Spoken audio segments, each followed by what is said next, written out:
This is the voice of the Report of the Week, signing on.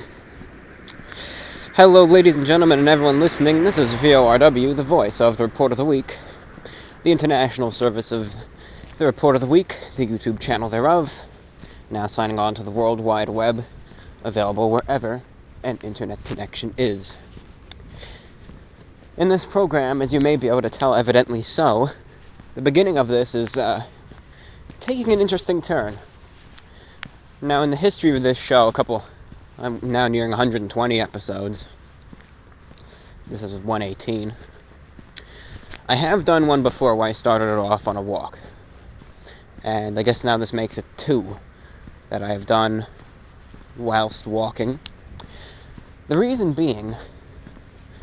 why I'm initiating a program like this on a walk is simply because I already recorded the letter segment. I recorded all the, fan letters and everything. I recorded nearly 2 hours worth of that, as a matter of fact. But also, I wanted to take a walk. It's too cold tonight to walk any later, so it's 10:30 p.m. Just too cold. Hand warmers are good, but I got to use my money sparingly. Finances are, they got to be allocated accordingly. But anyways, tonight I wanted to take a walk, and I just have too much to say not to record it right now. And I know everyone loves the night walk segments. I said, what the heck, why not? We'll take a long walk tonight, and tonight's theme for the night walk will just be miscellaneous ramblings whilst perambulating. Oh, you made it kind of rhyme. Maybe 25% rhyme right there. Anyways, but the theme of tonight, we're just going to talk, the opening monologue, whatever comes to mind, and that'll be that while I'm walking. I already recorded the letter segment today, so this show is going to be done. Recorded Saturday, because that's what day it is today, Saturday. So recorded Saturday. What does this guy want to do? Make up your mind. But recorded Saturday, and probably uploaded Monday. The reason why I didn't go with Sunday to upload this is, simply put, I want to kind of give people a little period to let the first VORW sink in, because usually what happens with videos is, when I upload a review, for instance, let's talk reviews, right? When I upload a review, as soon as it's up, everyone goes to that, everyone watches it, right? And if you leave it up for a week, people will keep watching it. But if you upload a video the next day, everyone's going to go to the newer video and everyone's going to forget about the old one. So I kind of want to give everyone an extra day to listen to that other VORW. And, the VORW 117 kind of serves as part A to this one. But it's a long show, and I made it its own individual VORW, number 117. Therefore, this is VORW 118, and that's that. So anyways, and, so I just want to give people that extra day to kind of listen and enjoy the 117 one right in with their thoughts regarding it. Not many people have, but usually when there's no set question, it doesn't give a real basis or guideline of what to write, and that's usually where a lot of creativity comes from. But in this one, there is a question. I hope it'll be a little thought-provoking, and hope you enjoy it. This is going to be one of those VORWs that might or might not be 3 hours. Depends, number one, how long this walk is. And number two, how long I decide to talk for. But, definitely going to be probably 2+ hours. 2:30 to 3:10, I'd say. 2 minutes. 2 hours, not 2 minutes. Can you imagine if I made a 2-minute VORW? I don't even know what I'd talk about in just 2 minutes. I could talk about tying shoes for probably 25. I'm not going to, but I easily could. Maybe I ought to do that at some point. Just talk about tying shoes for 25 minutes. But, it would bore everyone to death. But I could, if need be, do that. Well, anyways. It's going to be between probably 2 hours, 30 minutes to 3 hours, 10 minutes, I'm guessing, in that range. And it should be transmitted out over the internet to you all over the world Monday at some point. Monday afternoon or Monday evening at some point. I'm probably going to... We'll see. Maybe Sunday night. Maybe I'll just surprise you all and give you a little treat early Monday. Make that commute, make that painful Monday a little better. Maybe I'm going to, I'm going to do that. It will be released in the wee hours of Monday, or Sunday night. Though evidently everything after midnight is actually part of the next day, but late Sunday night. That's the common, most understandable phrase. That might be the way to go. Anyways, hope you're all doing alright again. Been 2 close VRWs, almost back to back, and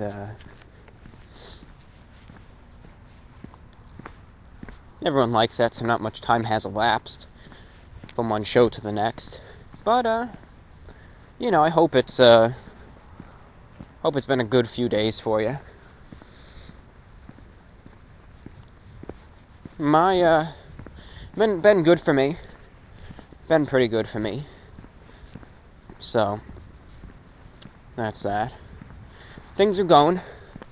As I'll talk later in this program in life, things are starting to fall into place, which is good. But I hope things are going okay for you. Today I got a new suit. Well, not a new suit, but a suit was brought back into commission. A black 3-button, 3-piece suit, of course. The pants were, they needed some work. They needed to be dry cleaned, and the suit was just out of commission until then. But they finally got cleaned up. And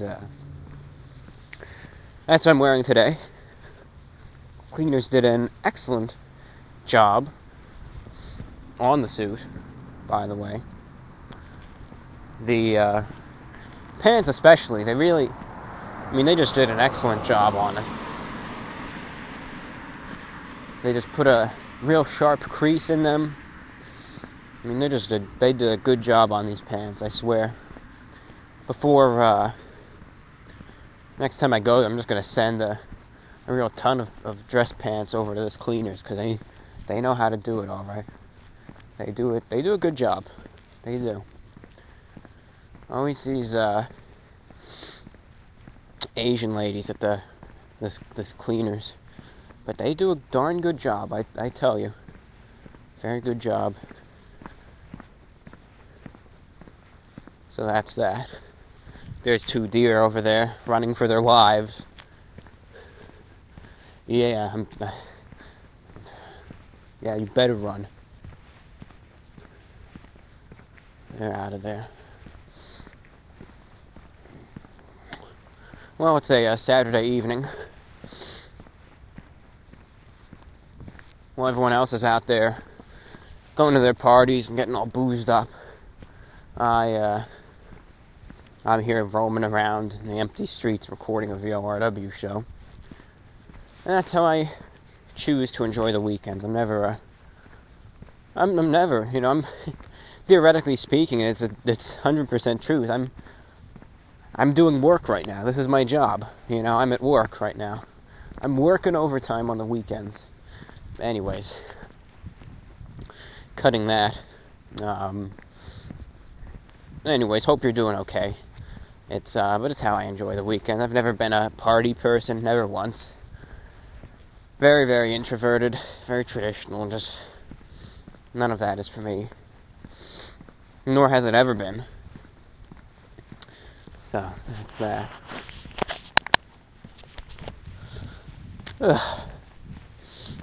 If you're curious, I always talk about this in the night walks. In terms of weather, very pleasant right now.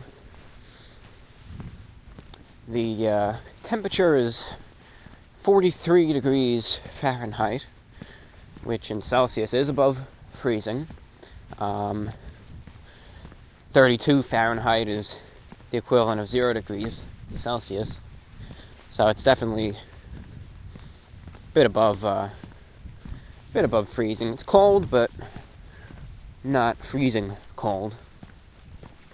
It actually got to 74 this afternoon, and now all of a sudden it's down to 43, I think.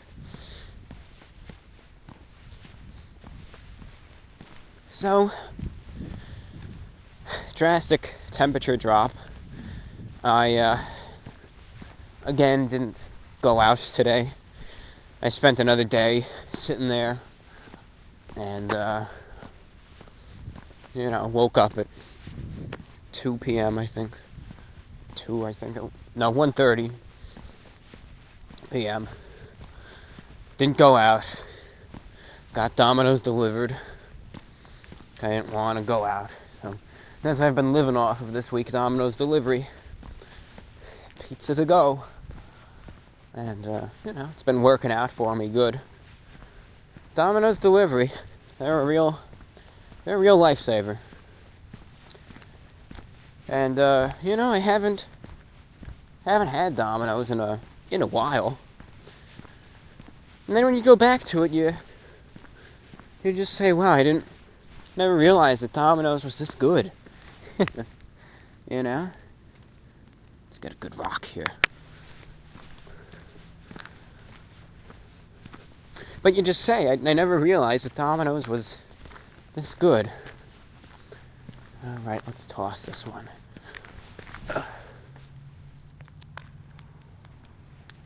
That one went far. Had some weight to it.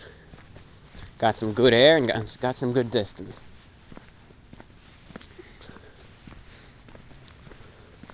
But, I just realized, wow, this is a good pizza. Now, it could be due to the fact, as I already said, that I haven't had it in a while. But I thought it was good. And I enjoyed it. I got a large pepperoni pizza. And I got an order of the boneless chicken with buffalo sauce. And it was good. With the kicker sauce, not buffalo sauce, the kicker hot sauce. It was good. Chicken was good. And I swear, okay, insider pro tip. If you ever go to Domino's and you're gonna get that boneless chicken, you get it with the kicker sauce, no matter what, because that kicker sauce is what makes the chicken. I mean, it does. That. I'm not gonna lie. That kicker hot sauce, there's something about it that probably makes it some of the best hot sauce I've ever had from a regular, a major chain establishment with wings. But it's a favorite of mine. Never get anything without it. Even if you're getting the breadsticks, or the stuffed cheesy bread, try it out with the kicker sauce too. It sounds like an unlikely combination, but that stuff, you think it's good already? Wait until you try that. It makes it probably 3 to 10 times better. Usually they always say 10 times better, but I decided to to change the game. Anyways, I had that, and quite good though. And it was an enjoyable meal. Enjoyable. You might get an energy drink review at some point. We'll see. Coming up, I think I want to try this new... I've been searching for Monster Gronk. I think it's an idiotic name, but I say, well, can't judge a book by its cover, can't judge an energy drink by its name, therefore, you gotta look for it. I've been searching for it, can't find it. So, I'm gonna keep searching for retailers, gonna go out this week to stores, try to find this thing. Maybe I will, maybe I won't. But, definitely gonna be keeping an eye out for it. And, I think it's something to try. Something I want to try with at least some punctuality. I know deadlines aren't really that critical in energy drink world, but still. And it's just to be reviewed. But I was looking for it. No sign of it, so we'll see. We shall see. Hoping for the best there of that. And if I can't find it anywhere, I'm going to have to try to start looking for cheap online retailers to get it. And as I talked about with money, gotta use my funding sparingly, but I think this is a good cause. After blowing it on $7 crappy pizza slices. Let me talk to you about that for a second as well. I was thinking, if there was one thing I didn't emphasize more in that review of Sbarro, and by the way, if you haven't seen it already, there's a review I published the other day about a Sbarro pizza slice called the Extreme Pepperoni Slice from Sbarro, because it's so extremely good, of course. And it wasn't. If you watched it, you know. It was one of the worst things I've ever eaten, and I was assessed accordingly. But it was horrible. Number one, it was one of the worst. I'm going to go a bit farther. It was the worst pizza slice I've ever had in my life. Okay? The Extreme Pepperoni Slice from Sbarro. Worst pizza slice I've ever had in my entire life. Okay? 20 years I've been here. Worst thing I've ever eaten. One of the worst things. Probably in the top 3. Especially pizza, that's the worst pizza slice I've ever eaten. The Extreme Slice from Sbarro. Make it look good, and it just tastes like pure shit. Okay, that's what it is, and that's all that there is to it. And pardon my language, but that's just all that there is to it.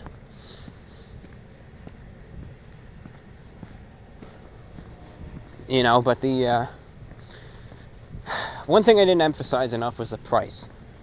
And that just makes it even worse. And I think I might have been too nice in the rating. I might even have to revise it. Because number one, $7.50 for a slice. I did the math. And it wasn't like one of those... They try to make the slices look big. Right? You'll admit. But someone commented, and he's clearly eaten that Sbarro before, because this guy knows his stuff. He commented on the review, and he said, the slices really aren't that big. They literally roll out the dough to be paper thin, they load it up with cheese, and they make it look like you're getting a giant slice. And then when I thought about it, I thought, you're right. You're not even getting a big slice. It's not like one of those pies where they cut it extra big into 6, you know? No, it's an 8-slice pie. Therefore, assuming that it's kept at the current price of $7.50 a slice, right? You're spending very close to $60 for a pizza. Could you imagine that? Imagine you go to a pizza place and say, yeah, I'd like a pizza with extra pepperoni, please. And you expect the bill to probably be, at most, for a specialty pie, $14. Between probably $10 and $14 if it's from a reputable establishment. Alright, sir or miss, that'll be $61.80, please. Got to factor in tax. Could you imagine blowing $60 for a pizza? Neither can I. And just imagine trying to go to a pizza place and getting a $60 pizza. Now that damn thing better be good. And then imagine getting this $60 pizza and finding out and eating it and finding out it's the worst pizza you've ever eaten in your life.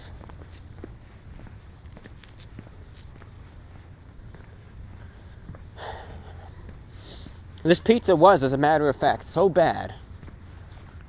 And these are things I didn't mention in the review because they were after effects, and I think this might warrant a 0.2 out of 10 rating for it. And I might legitimately make a video making this change. Number one, about 15 to 20 minutes after I ate this pizza, I got horrible stomach pains. I legitimately felt sick and nauseous from eating that slice, I'm sure. That's thing number one. Eventually they dissipated, but still. Thing number two, and this I don't know if I could tie in, but it might, because I know it can trigger them. About an hour or two later, I developed a painful and horrible migraine. Had to lay down for a while, take pain medicine, and eventually was able to dissipate. But sometimes very poor quality meat in certain quantities can trigger those as well, and have with me. Well, $7.50 wasted on that. Worst pizza, one of the worst things I've ever eaten in my life. Right there. So, that's that. And it's horrible. Absolutely horrible.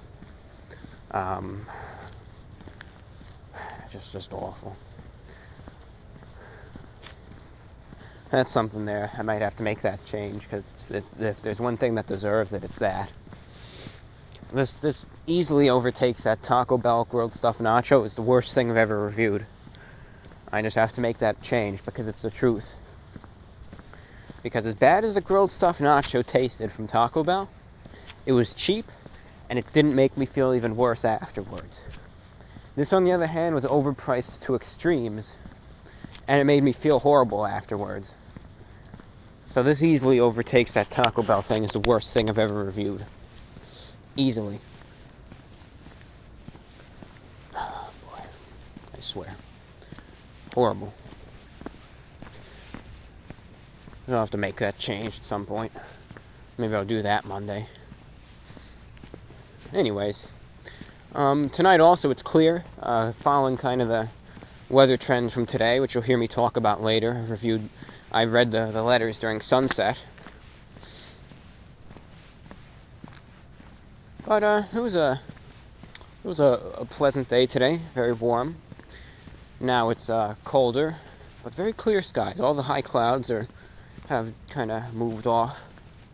Still a few. But again, very crystal clear nighttime skies. Moon is rising. Actually, no, it's setting. It's just a little bit over halfway in the sky, making its downward curve now. Still bright though. The stars are out, and if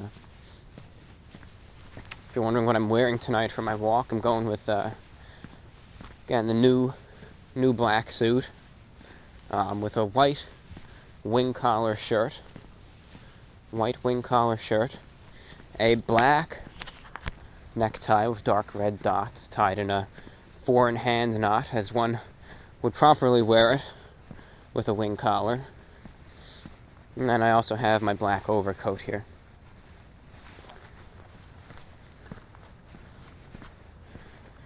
$11 on the button. Here we are.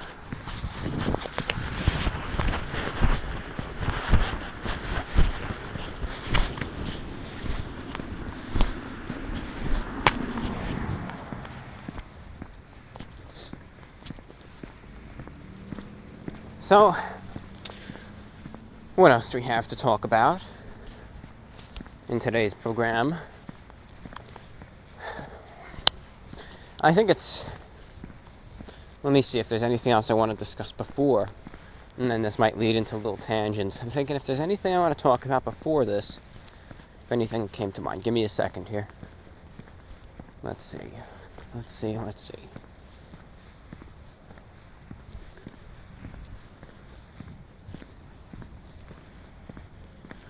You know, one thing that came to mind that I don't understand, and maybe, heck, even if one person writes me regarding this, that would be a treasure, okay? Really would be. Please write to me about this, what I'm going to discuss. I need to know, because I'm clueless. So if one person writes me, it'd be great to have that. 1 out of 4,000, 3,000. That's a low number.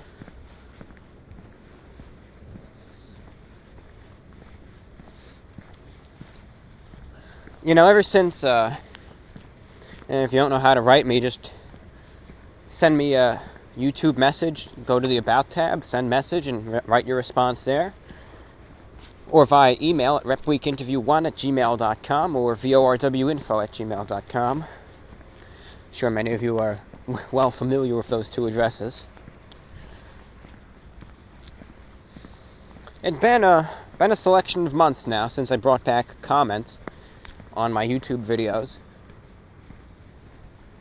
As you all surely know now, been since August of 2015, and comments have been up ever since.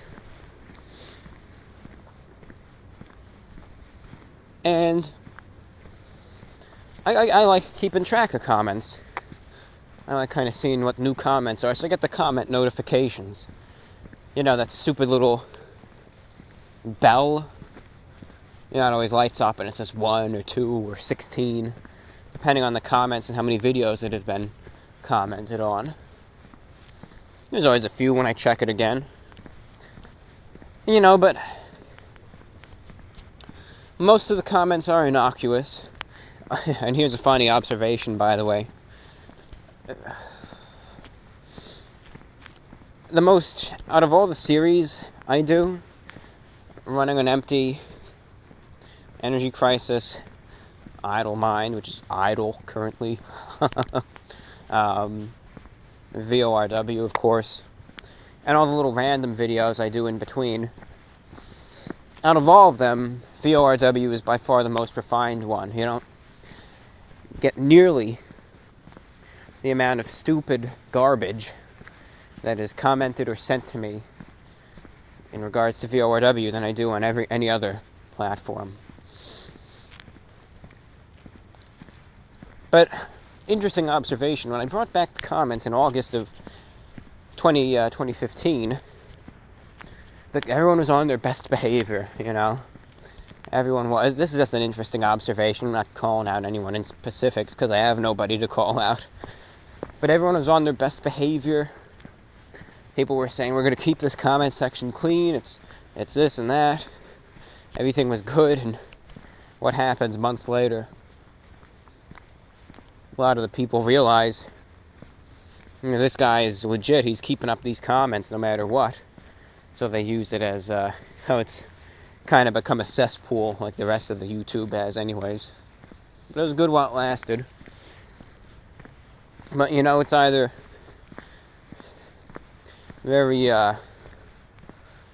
in my opinion, inappropriate sexual remarks, or insults, or very immature, childish trash that fills the comments today. And I leave it up because people like comments, and I'm willing to give people free speech here on this channel anyways. But, sometimes I think it gives the reviews a bad image. Average Joe, right? Standard, hard-working, blue-collar American working in the heartland. Doesn't really do too much online. Wants to know what the latest pizza slice from his local Sbarro pizzeria, as if there are any out there. Everyone thought Sbarro went out of business. But, they,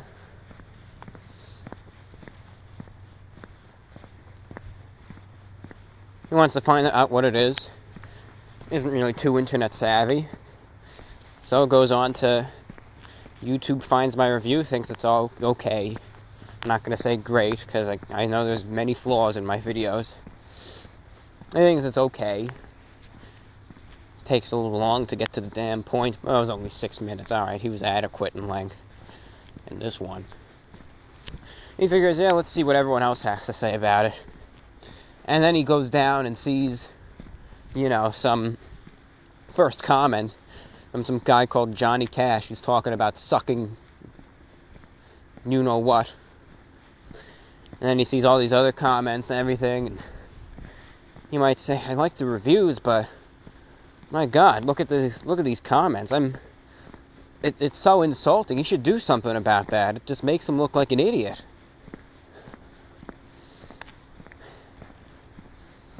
No, anyways, but that's my choice, and people like their freedom to comment, and I'm not going to deprive it of them. And I'm not going to moderate the comments to the extent that it's just blank because I had to remove everything. I'm not going to do that. I'll let the comments stay. I'll let fights happen. I'll let people post whatever they want, but if I see something that I consider to be seriously grievous, or insulting, or what have you, I will remove it, but that's as I talk later, to maintain the standards of this channel. 99% of the comments are good, fair, or amusing. That's fine. But that 1% can make themselves appear louder and more recognizable than that whole 99% of other comments. And sometimes those people who can speak the loudest don't always have a nice thing to say. Anyways. Oh, there's more deer. Wow. They're out tonight, alright. Anyways, what I was wondering, ladies and gentlemen, that's my little comment introduction I got carried away on. I see this on my own videos, especially. I don't really look at the comments of anything else. I always see plenty of comments on the videos. And this is what I mean. Please, could even one person write to me with an honest answer explaining to me why? Right. I check the comments in my reviews. Oh, there's 3 more deer. A mother and 2 young ones, it looks like. Run along now. Nothing to see here. And, I see in the comments sometimes people who just post, it's just something I've never understood, a concept I've never understood. I used to sometimes retaliate towards them, but I've known better today. But I just see in the comments people who are just downright attacking me and insulting and say, nothing even regarding the reviews, just against my character. Saying, you're I always use this as not as an insult. I don't see it as such anymore. It used to get me upset, but I don't care. They'd always say, you autistic fag, go kill yourself. Hope you effing die. Hope all the fast food kills you soon. All that good stuff. Hope you rot in hell, you piece of, you suit-wearing piece of S. And all that. I need an honest answer. Why do people feel the need to comment that stuff? Because I don't get it. Of course, I see videos on YouTube that I don't like, but at the very most, I'll dislike it and move on. I was watching this other guy on YouTube. Speaking of, he used to spam the comments to heck with his stuff, and I had to block him for it. But this guy called Crazy Tasty Food Review.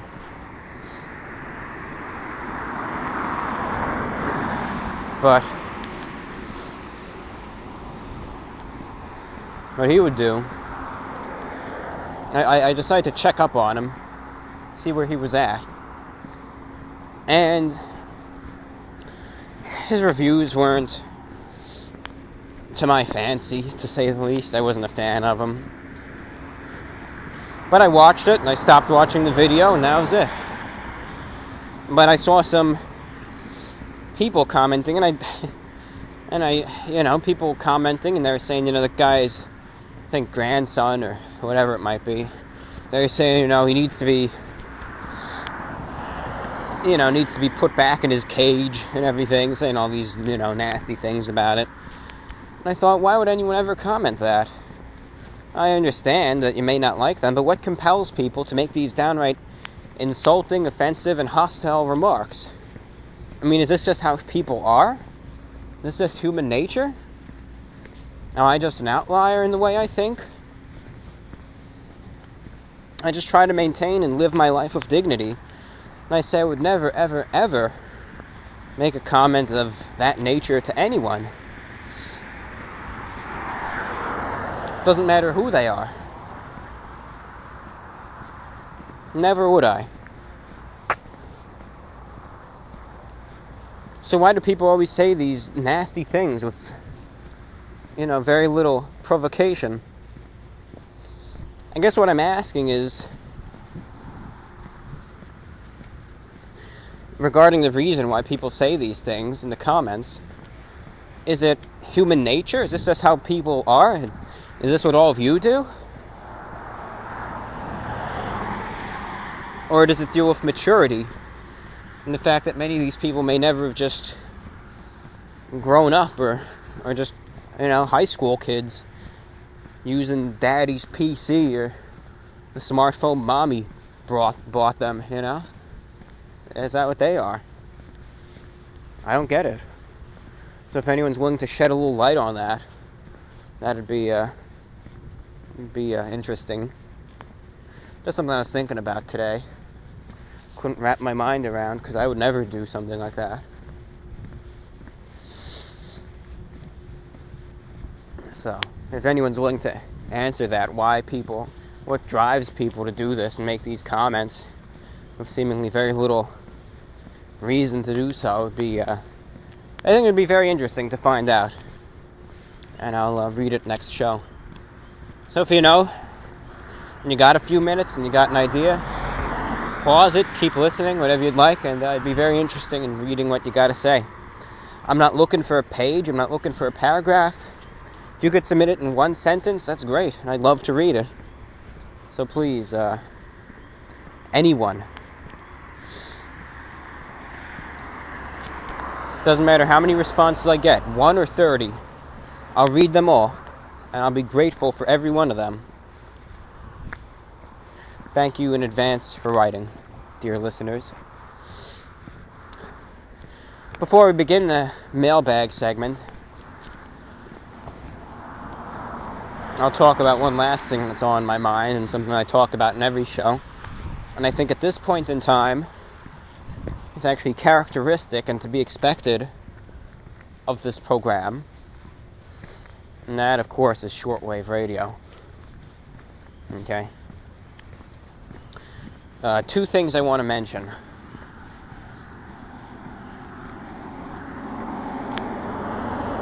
I'd want to talk about the other one first, but the second one kind of already ties in what we talked about in the last show. And that was the voice of Iran. I was, this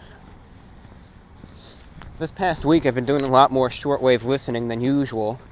I'm going to continue that trend indefinitely. Because I realized I can't take this medium for granted and I got to enjoy every second of it. That's one thing I've learned in life. Take nothing for granted, especially the things that mean the most to you. Whatever material things you may enjoy in life and whatever people you love and care about. Never take it for granted. Never ever. Anyways. So, with shortwave radio, I was doing some monitoring of the voice of Iran. And I already noticed that some of their broadcasts in English, Russian, and Albanian, and I think Italian as well, are already off the air. You know, this guy's got his car stopped, oh boy. Fine, let's go this way. Unless he's willing to move, but I don't think he is.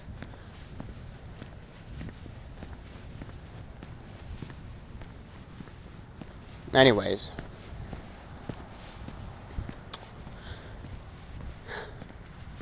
So I saw that they're broadcasting, Albanian, Russian, I think Italian too also. And a few other languages were already cut, including some English broadcasts. So, it's already starting. I can only hope this will be it, that they'll be on a reduced schedule, because something is better than nothing. But, I could only hope for the best in that regard. So anyways, the voice of Iran is already making its cuts. Already eliminating frequencies, so if you're an SWL, that means a shortwave listener, catch the voice of Iran wherever you can now. If you hear a Spanish broadcast tonight and you understand Spanish, listen to it, because it might not be there when you wake up, and try to listen again tomorrow. The English service to North America is gone already. I know there's a group of people who enjoy listening to their Voice of Justice service. You're never going to be able to hear that again, because it's gone forever now. And now you can just enjoy their English service to Europe, which will sometimes carry over to North America. But already it's on 2 frequencies instead of 4. And that's their only broadcast of the day. They had an early morning English broadcast too, and that's gone. If you spoke Italian, all broadcasts are gone there. Spoke Russian, all broadcasts are gone there. And so on. So it's already going down. Very slowly.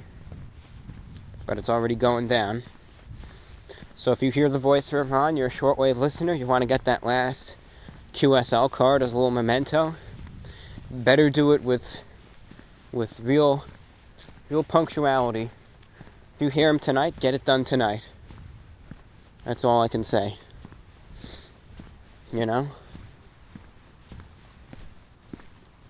It's already going.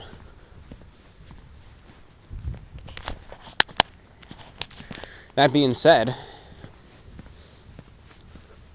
as I already talked about in the last one, you gotta make use of what there is. And you gotta write to these stations, or YouTubers, or broadcasters, whatever it is, and let them know you're listening. This evening, as a matter of fact, I tuned into the mighty KBC, and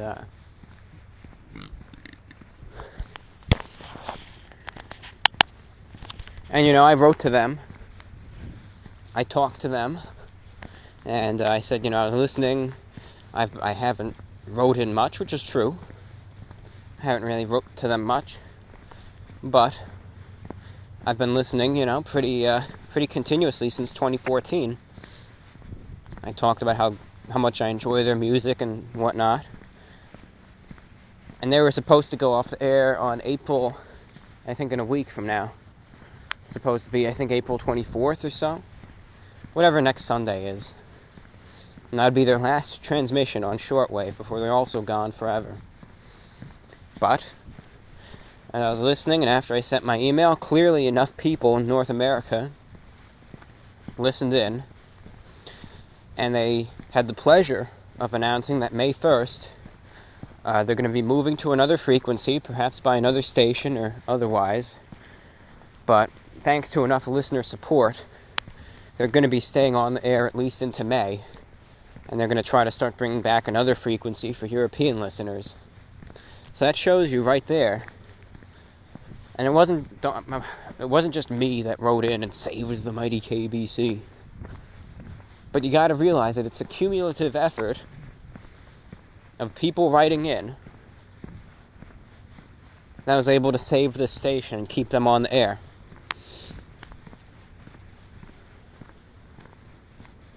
And emails just like mine were able to tell these people at the KBC radio, which plays, music and what have you, that they're not doing this for nobody. Okay? Pardon me for a second. But that they do have an audience in North America and Europe who enjoys what they do, and that their broadcasts are really, truly having an effect.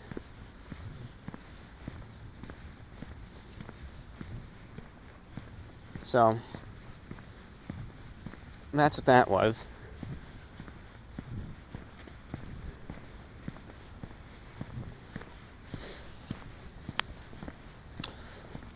That's good news. Now, believe it or not, even though Iran is dying, literally right now, it's in terms of shortwave, imagine it got a big cut in its side and it's laying on the floor bleeding out. Still alive, but it's bleeding out. That's what's happening with Iran on shortwave right now. These are their last gasps for air. So that's why I was saying write to them right now, if you're listening, and try to get that last QSL card. Because I've accepted it. I didn't want to, and I tried not to, but I've accepted it now. Iran's going off the air, and there's nothing I can do to stop it. Just too little, too late. They're going to be gone before you know it. They're dead, going off the air. So just write to them if you want to get anything from Iran. That's what I'm going to do tomorrow. As soon as any language I hear. English isn't even a possibility anymore, really. Anything I can hear, probably Spanish. And I'm going to write to them, and I'm going to let them know that I heard it, give them my shortwave condolences, and just get a last little QSL card with probably some scenic picture of Iran, and a little memento to remember this once major station, by. So that's that. Another one bites the dust. But despite this loss, there is a very good sign with shortwave. The amount of new stations that came to shortwave, and when I talk about new stations, I'm talking about stations that sign on to shortwave with their own transmitter, right? Their own building and transmitter and antennae that they can call their own. Not a station like VORW, like mine, where I can just rent time on, a station like WBCQ or WRMI, cash in my $50 and get on the air. I don't consider that a new station. I consider a new station to be, for instance, if I got a couple million, built a shortwave transmitter, and signed on myself as VORW, that I would consider a new station. But last year, in 2015, the amount of new stations that signed on to shortwave was 0. There was not a single brand new station with a brand new transmitter that signed on last year. Now this year, however, let me count right now in my mind before I reveal it. Let me count right now. I'm still doing it.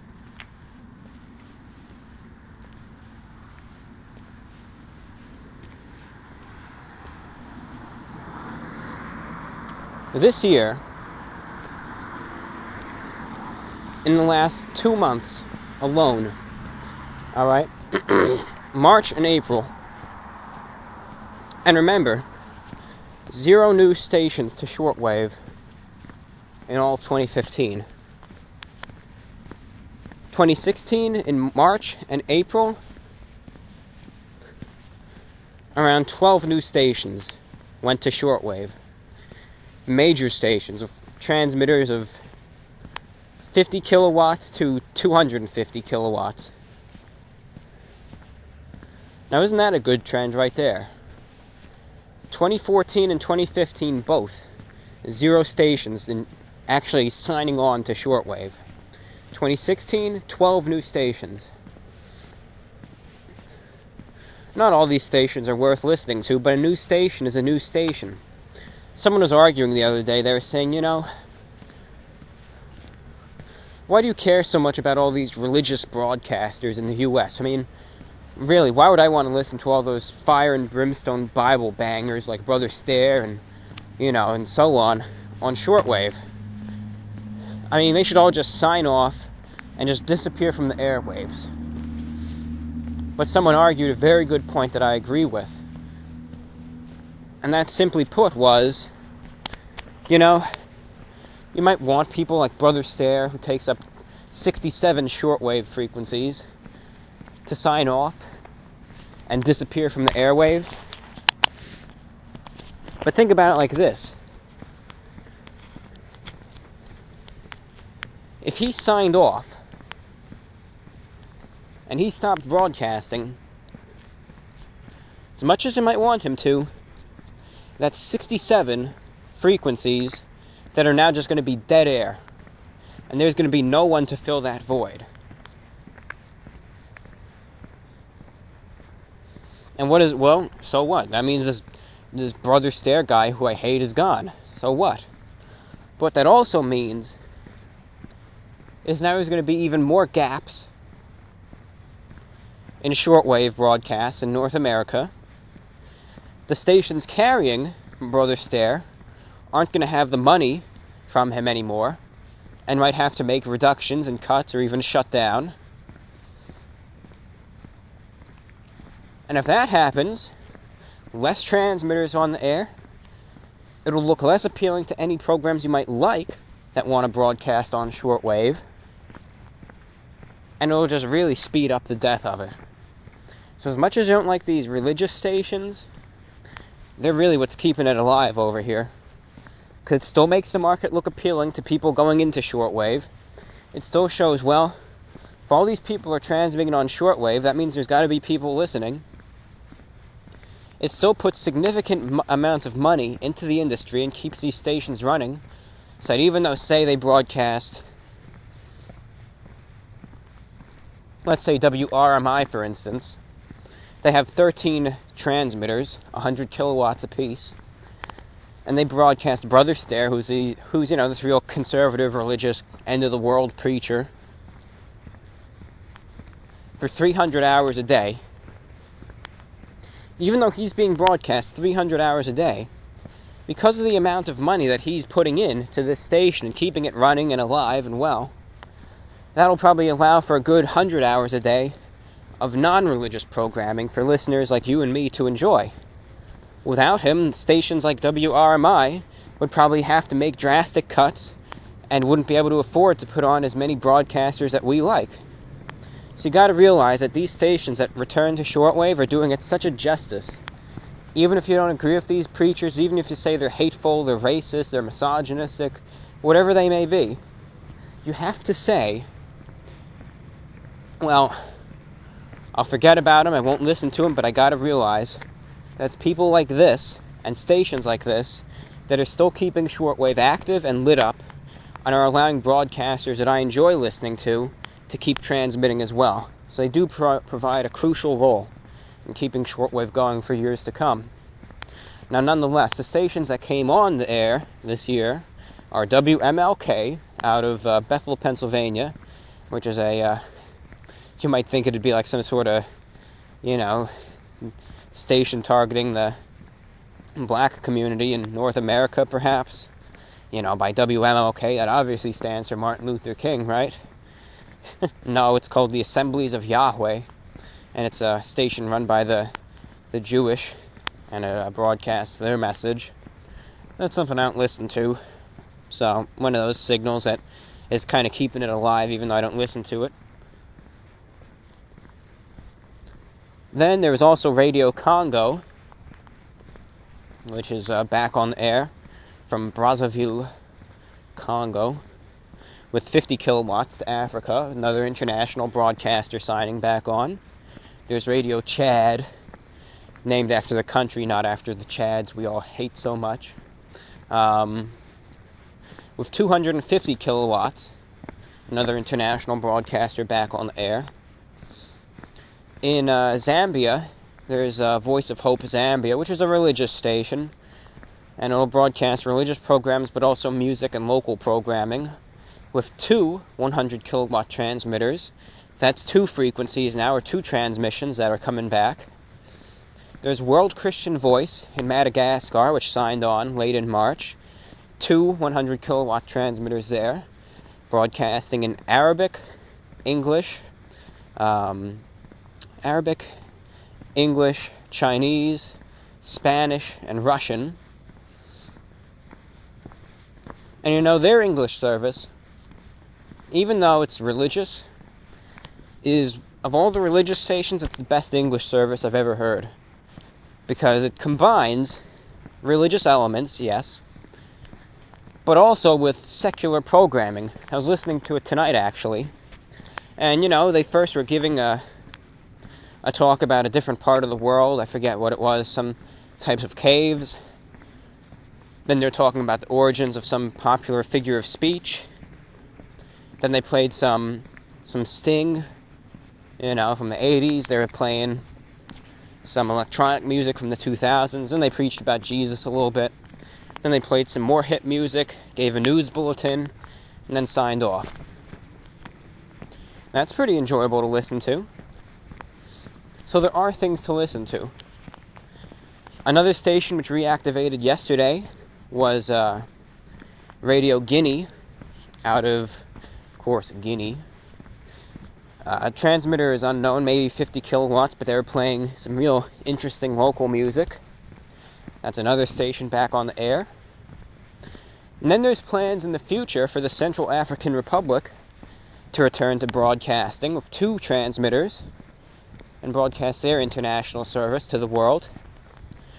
Nepal plans to return to broadcasting this year with a 24-hour service in August. And the country of Djibouti in East Africa plans to reactivate their transmitter after site relocation. So even though we can't do anything about Iran, which has, 200 transmitters, or 200 broadcasts, we still have to be grateful that even though we'll lose a major station, that you still have all these stations investing money into shortwave, returning to shortwave, and keeping the bands populated and alive with new signals. If you're a shortwave listener and you know of the contact information for these stations, write to these new stations or these reactivated ones. Let them know you're listening. Let them know that they made the right choice by signing back to the airwaves. And that's that. Now, the last thing I want to talk about is a shortwave station that's been around for 20 years or so, called WWRB. If you're a shortwave listener especially, I know I took a few jabs at the owner a couple months ago, but I was listening to this guy talk, on 5050 kilohertz. If you got free time in the evenings, listen to him. I was listening to him and I thought, despite what I thought about this guy, I'm really listening to him, and this guy knows what he's talking about. He doesn't always spew political stuff. He mostly talks about now airplanes, of all things. And he's got some real interesting things to talk about. Okay? Got some real interesting stories, experiences, and he just likes talking about it.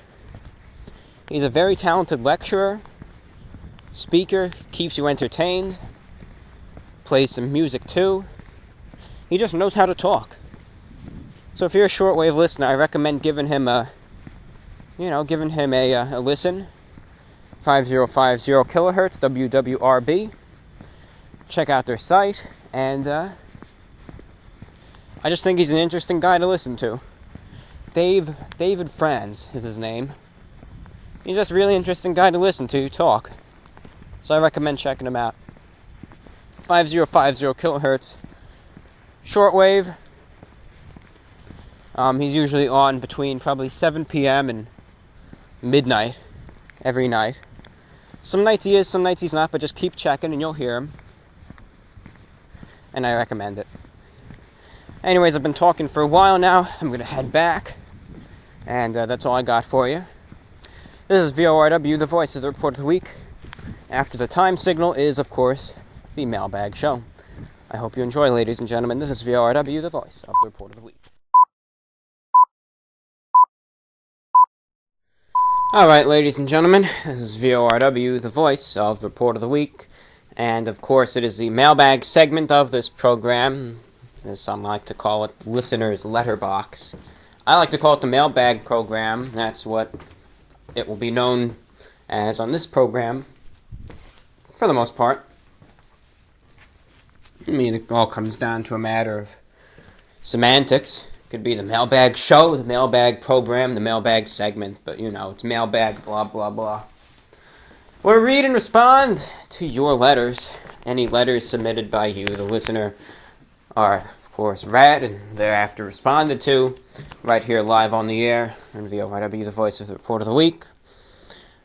Now, in the last program, actually 2 programs ago, because the last program was void of any letters and the reading thereof, the question which was to be responded to was regarding food. It was to discuss what was your worst experience with food. It was a very general question. It could be anything. It could be your greatest cooking folly, as they say. It could be an issue with eating the food itself. It could be a bad experience of someone who cooked food for you at a restaurant or a homemade meal, or whatever it may be. And a few interesting responses there. This week's question we're taking from another person who wrote in, and it is as follows. This question was submitted by Jack, a VORW listener, and his question, and now my official question for this program to you is, would you rather travel back in time to the past and meet your ancestors, or travel forward in time to the future and meet your descendants? Again, the question. Would you rather travel back in time to meet your ancestors, or would you rather travel forward in time and meet your descendants? My answer to this question, would I rather travel back in time and meet the descendants or ancestors, or go into the future and meet meet any potential descendants? I'd rather go back in time, I would. The future, I'll tell you why, because the future, it's uncertain. You don't know what's going to happen. You don't know how much of a hellhole this world is going to be. I mean, you're already getting a taste of it right now. And, you're seeing the beginning of what I predict to be an ongoing trend. But you can't be sure what's gonna happen. Could it be a utopia? I doubt it, but you never know. It may very well be. I doubt it, but it could be. Could it be a nuclear wasteland? Absolutely. Who knows what it could be? It could be a tyrannical, oppressive society, or it could be a very free society. I don't know. But there's just that uncertainty. You don't know what you're going to get yourself into by going in the future.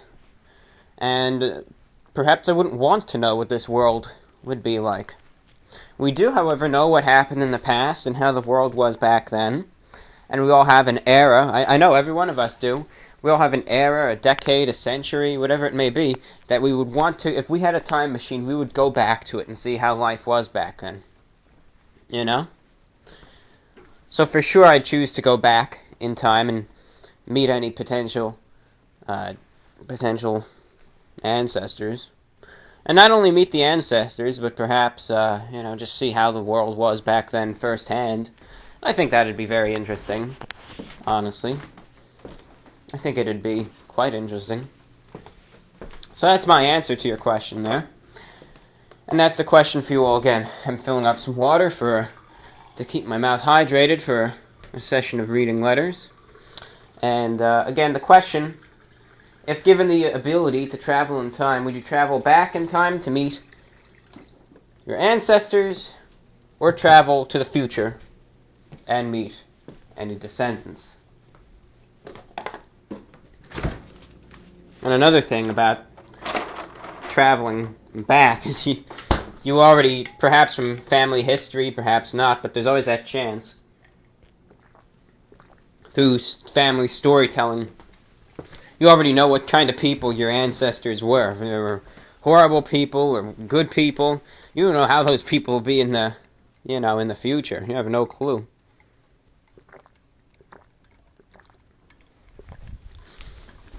Wow, my goodness, this person on the street, I'm looking out the window, he's got an interesting attire. You wanna know what this guy's wearing?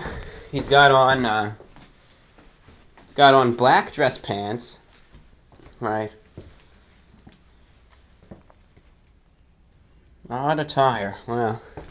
He's wearing polished black dress shoes. He's got on black, suit pants, very nice and drapey. I can't see what else he's wearing, but he's got this dark red judge's gown on. Very odd. Very odd. This dark red, like a judge's robe, judicial gown, with these black dress pants and dress shoes. And that's what he's wearing. That's an interesting piece of attire. See, people still wear... He might be wearing a suit under that. You never know. Well, interesting, to say the least. Anyway, ladies and gentlemen, that's the question. If you'd like to contact us with a response to that question, or if you'd just like to contact us with a letter in all, please message us. YouTube.com/user/TheReportofTheWeek. Click on the About tab and click on the Send Message button.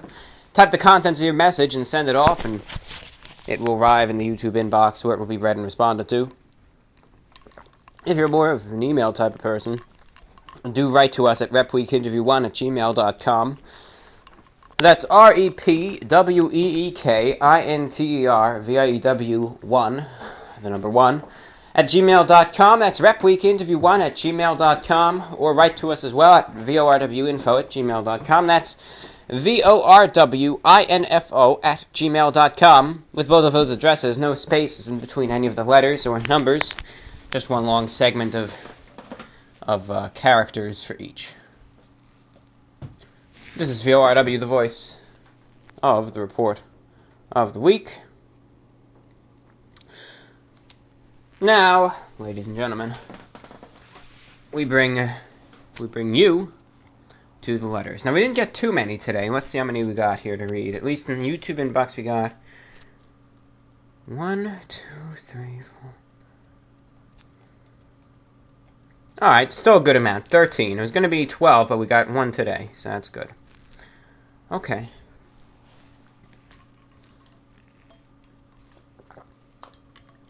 Should I add a judicial gown to my wardrobe? Should I just go out and wear one? Could wear it with a wing collar and a tri-corner hat. Should I add it? Should I start just doing reviews with that? I mean, it'd be an odd choice of clothing, but I don't know. I don't care. I'd wear it. Wouldn't bother me any. I like gowns and cloaks and coats. Bothers me none. Anyways.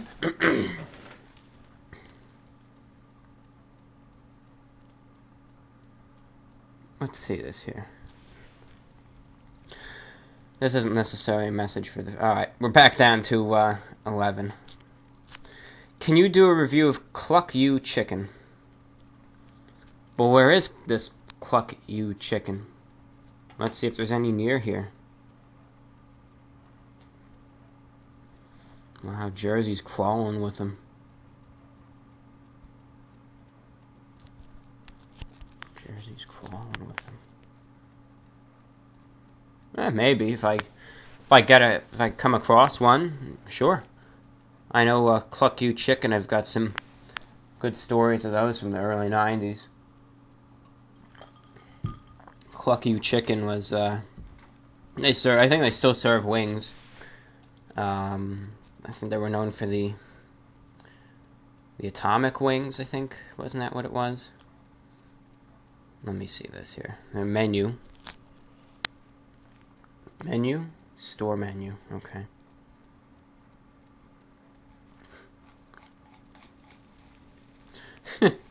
Funny.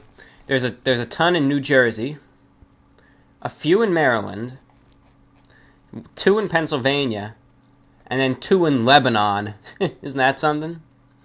Lebanon right there. Yeah. In Beirut. Oh, heck, I could... If I'm ever in Lebanon, I guess. Anyway, let's see this. Let's see what their menu looks like here. I think they got the special type of wings. I don't know. But no. Let's cut this. All right. If I'm ever near a Cluck You Chicken, I'll review it. No problem. On to the next. Hey.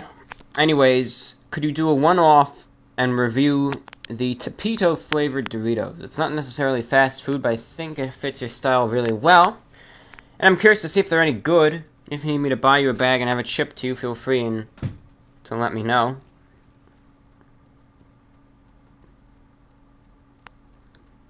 I think I already read this one. Pretty sure I did. Well, we'll read it anyways, and if I already read it, so be it. He says, you're the only reason I'm subscribed to YouTube Red. The ability to download your entire catalog of videos for offline viewing makes commuting to school much less a pain. You've got a huge fan in me. Thank you for everything you do.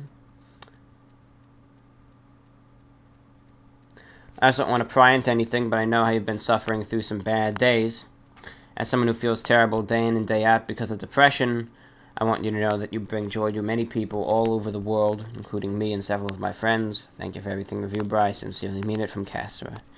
Thank you for writing, Castor, and I think I already did read this one, so you've got it read twice. But thank you, and it really is my pleasure to bring joy to all these people. Now, this one I know is a new one because it talks about the answer to the question. Greetings, VORW, voice of the report of the week. Hope things are going well for you. The contract for my job ended, so I'm met with a lot of leisure time, not a lot of money. Not sure how I feel about that, but, oh well, I know things will work out in the end. To answer this week's question on the worst food experience, it's hard to say. Luckily, I haven't come across too many weird things like hairs in food, and thankfully I have never seen something like a bug in my food.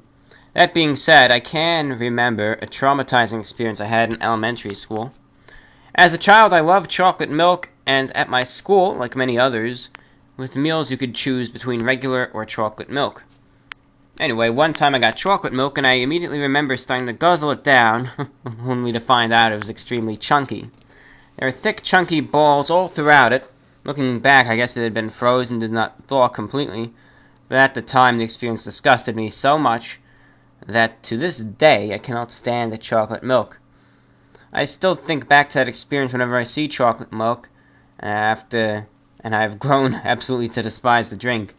To be blunt, I didn't think I have to have had more than a cup or two of chocolate milk since then. Anyway, I hope things are going well for you. Stay true to the ways of food, and always look to the stars for guidance. And thank you for writing. Elementary school food was awful in any way you put it. It was bad. That's how it is. How it always has been. I never really ate anything from the cafeteria back in the elementary school days. Never did I drink the milk. No, sir. No, I did not. Never drank the milk. And, it was, I don't know, that milk just grossed me out. I didn't even need a bad experience to be grossed out by that milk. And that's the truth. So there's that. 6 o'clock chime, 6 o'clock p.m. Saturday. April 16th, 2016.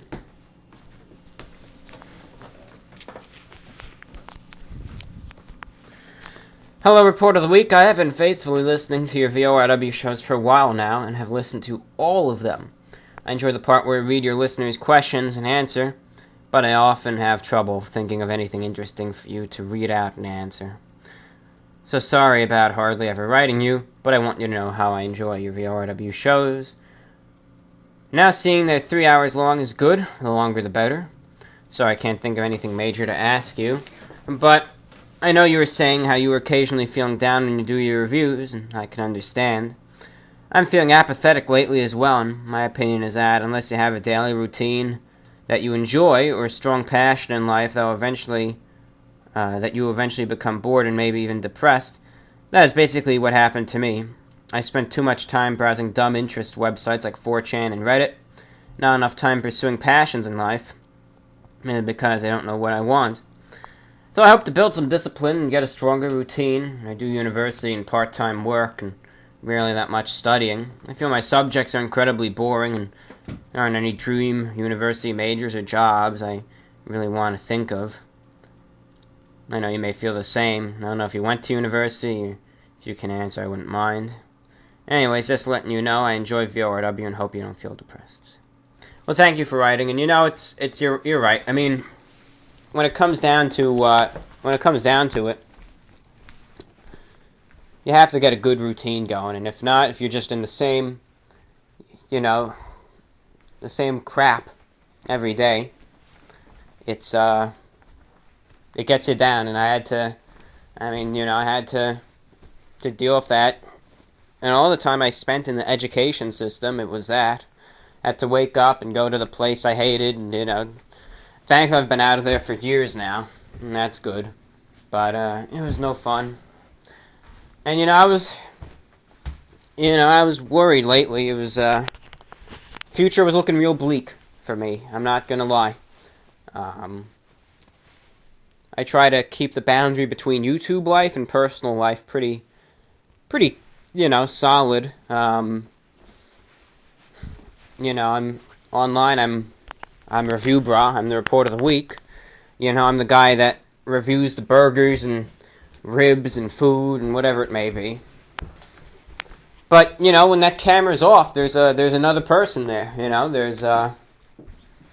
Then there's someone else, and the lines kind of cross in VORW where you get to learn a little bit more about me. But still, I try to regulate it so that so you can know me, but that my complete personal life is still intact.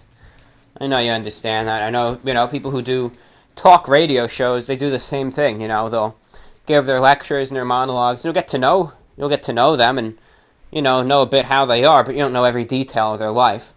And I kind of try to do the same thing. I try to put a face on that guy who does the reviews, but not, let every little thing out, to maintain some privacy. Because I think privacy is an essential human right. And I think to be deprived of that is a real crime. That's what I think. I know some may disagree, but that's what I think. Anyways, but things were looking bleak for me in the future. I'm not gonna lie. And recently there was a change in my life, and I finally saw that out. I saw that escape. That other escape. There's always two. One is an inevitability or a choice. No matter how you look at it, going to happen, and that's death.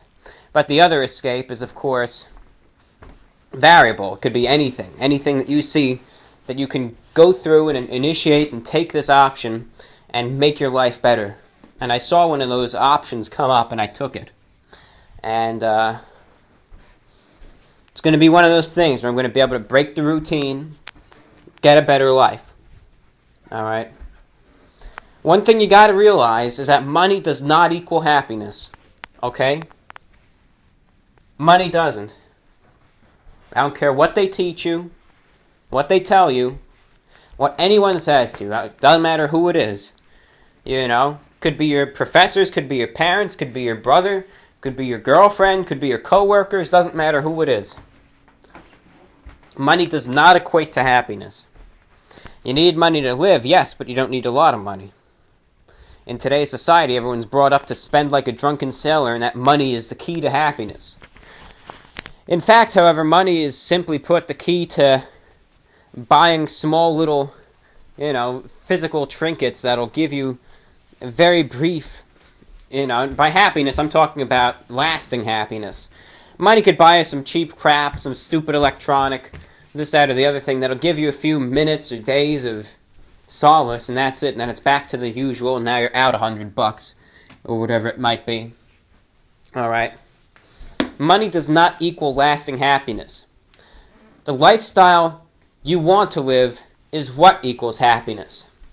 And while many people would say, well, I want to live a life of being a playboy, I want to be in a mansion, I want to have my private jet and my limo, and I want to be surrounded by an entourage. That's what many people want in life. Or they want to say, I want to be just like Donald Trump, I want to have a lot of money, I want to have power, I want to be a person that people look up to, I want to be a leader, I want to be that alpha leader. That's what a lot of people want to aspire to. It's what gets people to sleep at night. They think, they think of a life where they might be in one of these positions where it's an unobtainable position, but that's what would lead them to happiness, a lifestyle. But the way I look at it, I wouldn't want that life. I don't want that life. Rather, I just want to live just a simple life. And, I was able to take that out and be able to get that way recently. And I'm gonna be living cheap. But as I said, money does not equal happiness, and I'd much rather be dirt poor but happy than rich and depressed and just hating life. Always remember that. You only live once, and do you really want to live a life sitting there having wasted it on, to make money that doesn't do a damn thing for you? Would you rather perhaps just be living, month to month, but truly having said, when I die, I can say, I didn't waste my life. I'm not going to be laying there on my deathbed knowing that it's too late to go back and redo anything, or, redo any choices, or say, oh my God, I didn't do this, I'm too old, I can't do this anymore, I never got to know what this was like. You just got to think about that. Alright? Got to think about it. Sometimes living unconventionally and going against the flow isn't, people look at you like you're nuts. But sometimes if that's what makes you happy, you know you found the right path to take. Even if it's one of those roads less traveled. If it makes you happy, you know you made the right choice. Now, most people, a life, just working and, raking in the dough, is that right path for many people, but there's some where you just know it's not. And it might be a more, as I said, unconventional lifestyle that suits you best. And if you find it and you can live it, go for it. That's what I say.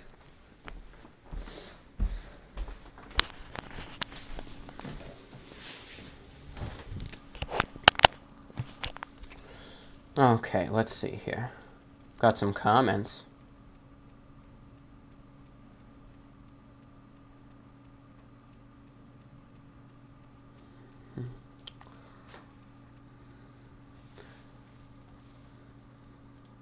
Okay. Usual, just couple of scumbags passing by through the comments section. And they'll be in and out in 40 minutes or less. So they'll watch a few videos, make their comments, and leave, and you'll never see them again. So it's fine.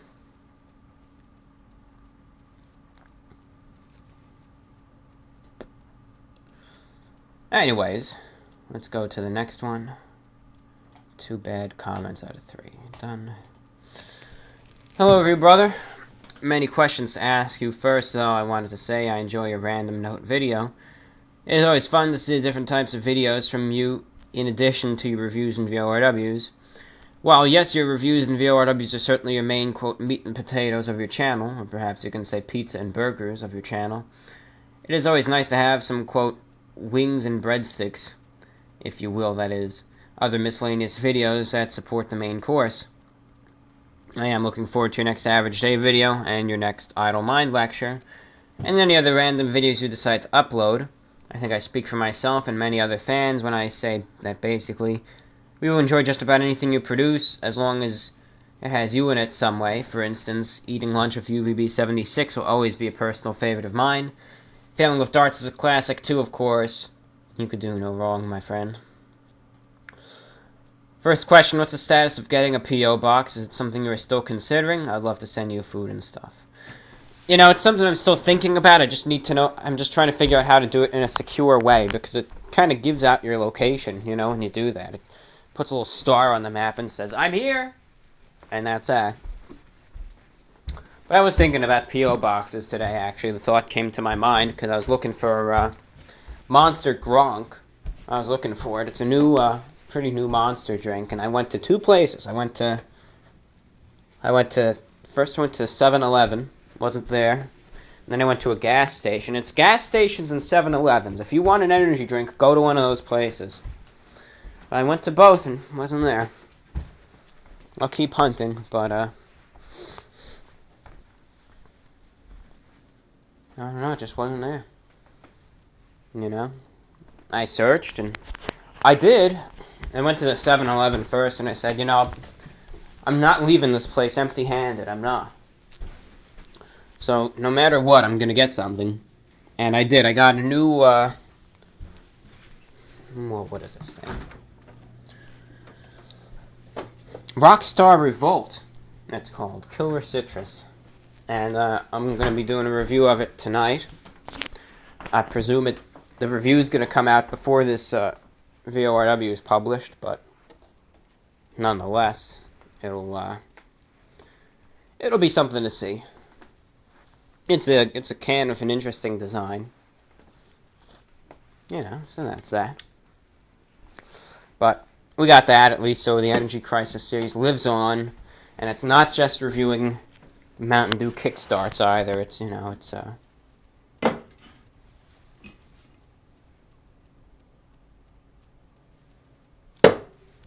it's trying other things too. Anyways, Would you ever consider having a Report of the Week fan meetup? I know this is something you would be hesitant about doing, but remember, you used to say you would never open comments, and you ended up doing that, so you never know. Perhaps only meet people who regularly write, and to you would be invited, and there'd be a dress code as well.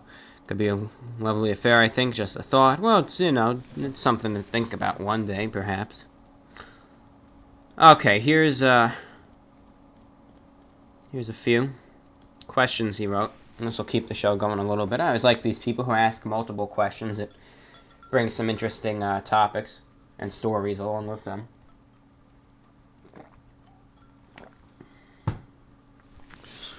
Could you share with us a recent dream that you had?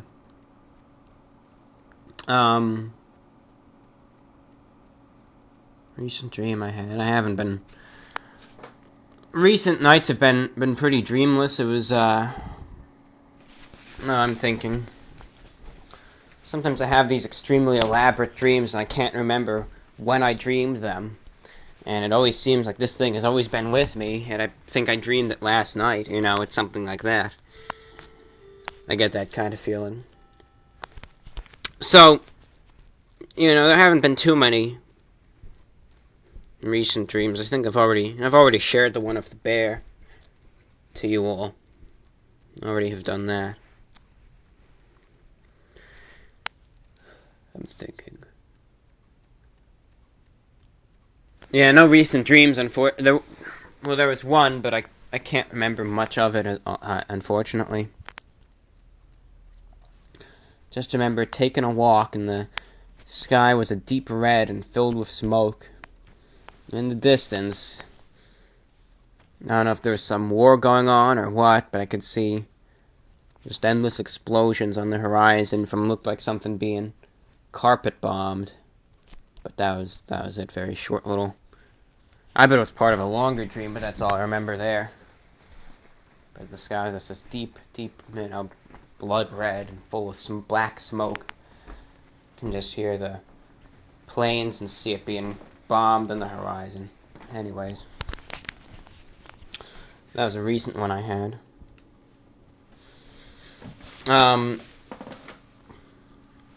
What is the creepiest, weirdest, scariest, most bizarre thing you've ever heard on shortwave? Feel free to name more than one if you'd like. I've answered this question a few times, and I think it's a fun one to answer, so thank you for bringing that one up. I always enjoy it. One of the, at least, most interesting things I've ever heard on shortwave, let me get this. This is on my shortwave channel, by the way, which I won't link.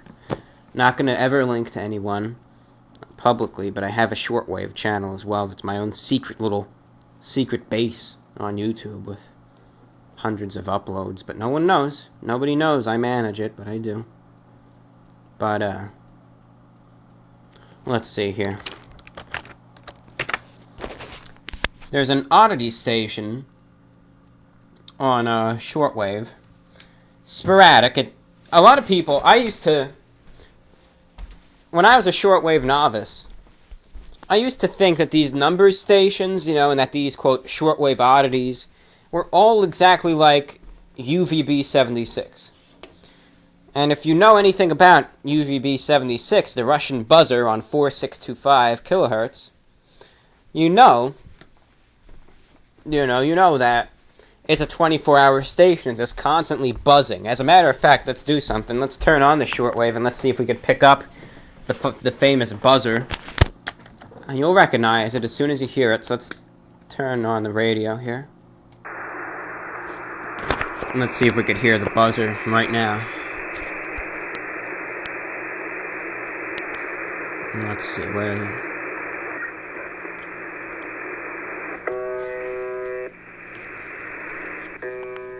See, there it is, right now.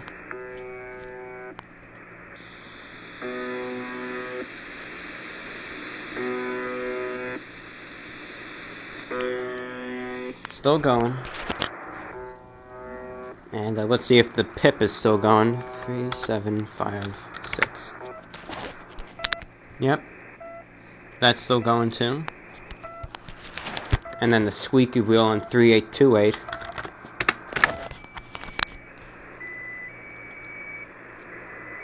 That's still going as well. See, all these Russian stations, which they call oddities, you know, they're 24-hour stations. They just go 24/7, 365, you know, and that's it. They're continuously there. Right now, we just sporadically checked, and there they are, making their little noise. These Russian stations, the buzzer, of course, everyone knows about that. That's probably, in modern times, that's probably the most famous shortwave station on the planet. You know, the Russian buzzer, UVB-76. You know, so that's the most famous one out there. But there's also, you know, the pip and the squeaky wheel. They're two little ones also. And then I think there's Plavitz something, which is another one. But nobody cares about that. It's just a little Morse code marker. Who cares about Morse code, they say. And, you know, all these have the sporadic voice messages, and nobody knows what it is. You know, oh, maybe it's, you know, it's a Russian channel marker by the military. You know, it's what it is. But people say, oh, it's a dead hand signal. You know, if it goes off, the nukes are going to be flying. You know, if it goes off, there's going to be zombies rising from the graves. There's going to be an earthquake, that big one that they're all talking about. It's finally going to happen. All these stupid theories, you know, of the earthquakes and nukes and everything. And don't even get me started on the high-frequency global communication system on 8992. You know, if the EAM messages, if they say Sky King 4 times, the nukes are going to be flying. Yeah, you know, all that. Don't even get me started with that. But, anyways, they'll save that for another day. My God, you could get me talking about the EAMs for hours right now on 8992. Forget it. But, you know, everyone thinks that these stations are all 24/7 and that they just continuously transmit. And that's just what they do. When I was first into shortwave, that's how I imagined it. I thought these number stations were always going, you know, and they were same thing, these odd noise stations were always as continuously transmitting. But that's not the case. As a matter of fact, the number stations are on very tight schedules. And these oddity stations are extremely sporadic and can transmit anywhere for a couple of minutes to days. But there's one station I thought was very creepy sounding. And it's called XM. Not to be confused with Sirius XM radio. This is just the official name given to it by Enigma 2000, which is the go-to organization for it. They're very uptight, but they're the go-to organization. XM. But it's also known as the Backwards Music Station. This recording was from 2013, November thereof, and I made this recording back in 2013. Not quite 3 years ago yet. But, you know, I made this recording, and I don't like to say it like this, but it's one of the best recordings out there, some have said. But here it is, XM, the Backwards Music Station in 2013. I think it's pretty creepy the way it sounds, but here it goes.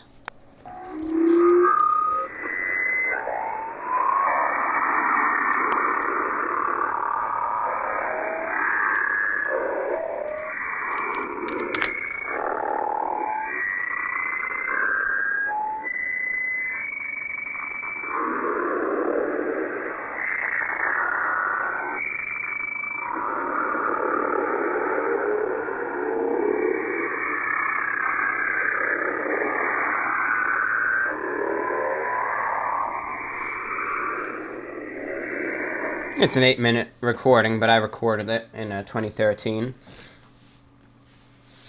The interesting thing about the Backwards Music Station, nobody knows what its purpose is. It just transmits that type of noise on a random frequency for an unknown amount of time, but that's what it is.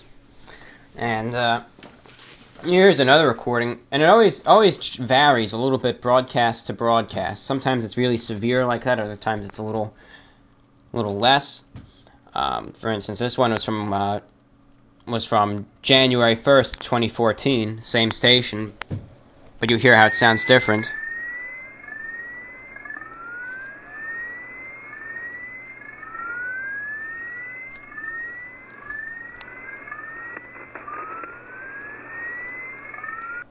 And this one's from June of 2014.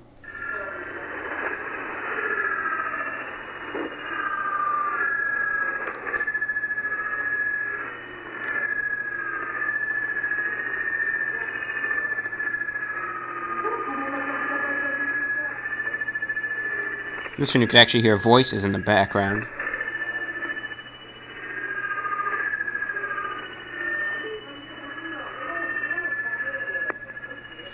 But anyways, those are some of my recordings there. That was an interesting one, though, the Backwards Music Station. Another interesting one that I always mention is some transmissions by the Islamic State for a very brief period of time, which are on shortwave that I heard. And, to think about the people behind those shortwave transmitters, that they're actually out there saying that, and to think of what horrible people they are. And, that's another thing that could get you thinking if you listen into it. There was always that. But interesting, though. Very interesting. Next question, he writes, what was the fastest time you ever ran a mile? Well, I never ran a mile. I walked. I was that guy who walked the mile back when that was mandatory. I just walk. I never run. But I was that guy who just walked it, and that was me. So I walk. I could walk it. I don't know, 10-minute mile, between usually 10 and 13 minutes. Probably the record. Have you ever been in a car crash, either as passenger or driver? Yeah, this story I've told a few times too, but it's an interesting one. It's a classic, right? So, I'm taking my time with these letters anyways, because we only got a few at this point. We've only got a couple more left, so I just wanna really dedicate my time to the letters in this show. So if you wrote in, good on you. You're gonna get 100% of my attention here. I was a passenger, and this story takes place in 2012, okay? Now, 2012 for me was, 2012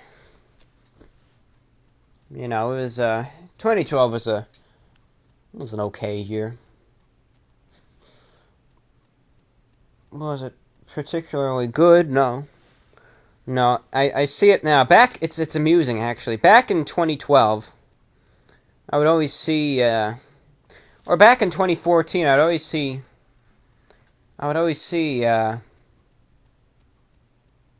see 2012 as the golden age, I always see 2012 as when things were best. And, today I don't see 2012 as a golden age anymore, I see 2014 now as the golden age when everything started getting better. And now 2016 and 2015 have been some pretty good years, and kind of like a continuation of 2014. But now I look upon 2014 as the year that everything kind of started getting better. And that's how I look upon it. So, interesting. It'll probably change 2 years from now again. And it'll be amusing to see. But anyways, 2012 was an alright year. I was a little more extroverted back in 2012. It was a rainy April weekend. It was at a weekday, and I think it was a Friday. It was a rainy April Friday. I remember that day for whatever. I don't know why I remember what I was wearing that day, but I remember I was wearing black pants and a black and gray sweater with a white shirt and a black tie underneath it. I remember I was wearing a sweater and tie back then. Up until 2015, I actually wore sweater and tie sets some days in place of suits, but now it's only suits for me. I still have all the sweaters in the closet, but I just have phased them out of my wardrobe. There's something that bothers me about having to put something over my head, I don't like that feeling at all. It really bothers me. So I always like the button instead. If I could ever get one of those old school sweater vests where you button it, I'll wear those, no problem. but I haven't actually slided over my head. Is there something too tight over my head? And I was never a fan of it, you know? Loose t-shirts and tank tops, that's a little different. But, sweaters, it's something about them, I don't know. That's that fuzziness over my face and my hair. Ugh, not a fan anymore. But, anyways. So 2012, it was, a rainy, I think it was a Friday, it was a rainy afternoon, and I had a few acquaintances. I never really had any friends. It doesn't bother me. I have, in person, I only have one real friend, and I also have some guy who I'll sometimes talk to online, but those are the only two people I interact with, and that's it. Just them. No other person. And I don't think anything of it. I'm perfectly happy and content that way. I like having, I don't know how I'd be able to live having like 30 friends like everyone else has, or those people, who have like thousands of Facebook friends. Oh, they're my family, they're my babies, I don't get that. I don't understand it. Have all these friends, I don't understand it. Don't understand what the appeal is to it. I mean, just living, just exhausts me. And how these people are able to deal with all these friends and everything like that and actually still be energized, I don't get that. I've never understood that. But anyways, back in 2012, I had a couple more acquaintances I've gotten rid of since. One of the guys from this story, he still thinks, I guess, he's friends with me, and I go to great lengths to avoid actually even talking to him or seeing him. And that's a whole other story there. Anyways, it was 2012, and he called me up, and he said, hey, you want to go watch a movie? Go to the mall, watch a movie, maybe get a few hookers and blow or something. And I said, yeah, sure, why not? Let's do this. So we went to it was me, it was this acquaintance, and then it was a friend of the acquaintance who I really didn't know. So it was the three of us, and the guy got his this acquaintance of mine, we were all old enough to drive at this point, but he didn't have a car yet, so he had his older brother be our chauffeur, and his older brother was, there's no other way to describe it than just a real jerk behind the wheel. So anyways, we were just stuck in traffic, and we were trying to, just keep our little opening between the car in front of us and our car kind of closed for whatever reason. You know how sometimes when people are trying to merge onto a real crowded highway where it's just real slow stop and go traffic, and some car will try to squeeze into that little gap between your car and the car in front of it, and they'll try to squeeze in there to get in line. Well, our driver, he didn't want that to happen under any circumstance. I don't know why. It was just maybe a peeve of his, but he didn't want that. He wouldn't take any of that. So anyways, this SUV comes up, and our car is like some 90s sedan, not the most powerful car in the world. So this newer SUV comes in from a side street, and we got a tiny little gap between the car in front of us, and this SUV decides he's going to try to get in that gap, which is understandable. You got to get in somewhere. So this driver keeps trying to push up to block this guy out, but he's got the bigger car, so he eventually gets in. Well, my driver, he doesn't like that at all. He's upset for whatever reason. He didn't like the fact that this car, this SUV, overpowered his and took this precious gap between his car and the one in front and got in line in front of him. So he didn't like that. So he said, I'm gonna show this prick, who's boss here, he said to us. And this is totally his fault, by the way. So he's, there's only one lane open, so no one could pass us.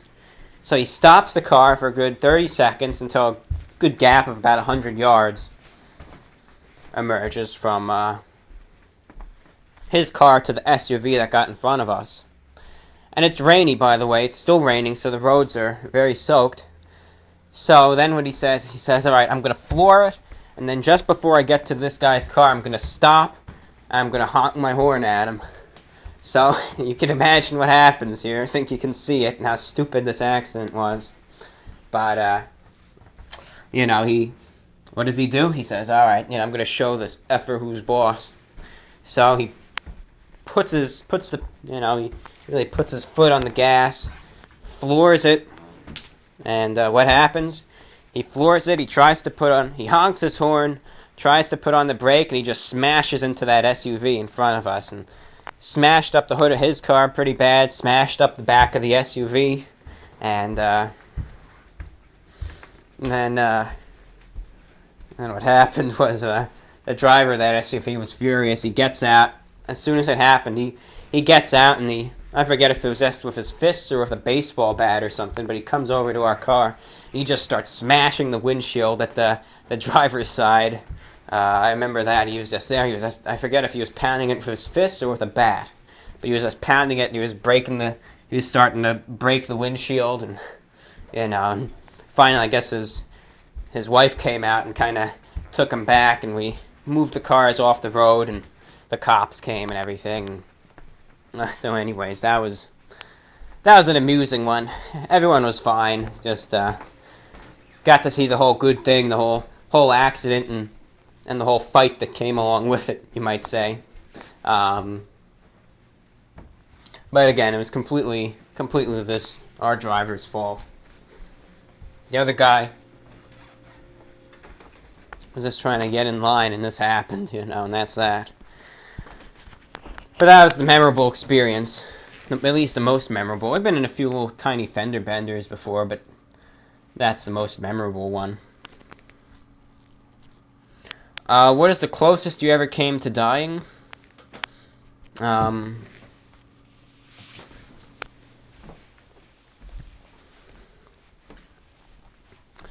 That's really tough, honestly.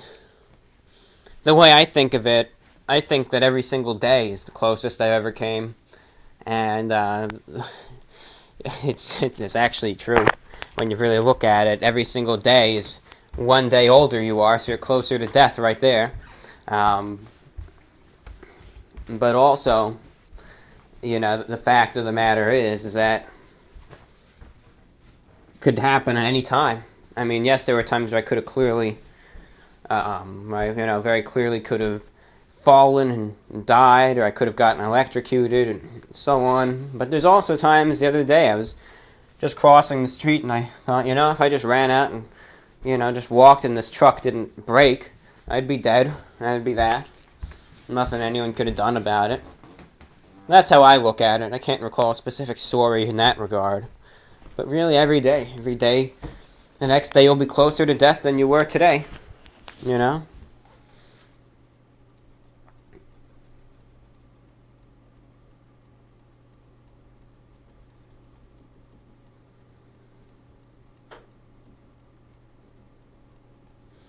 Have you ever been in a cave before?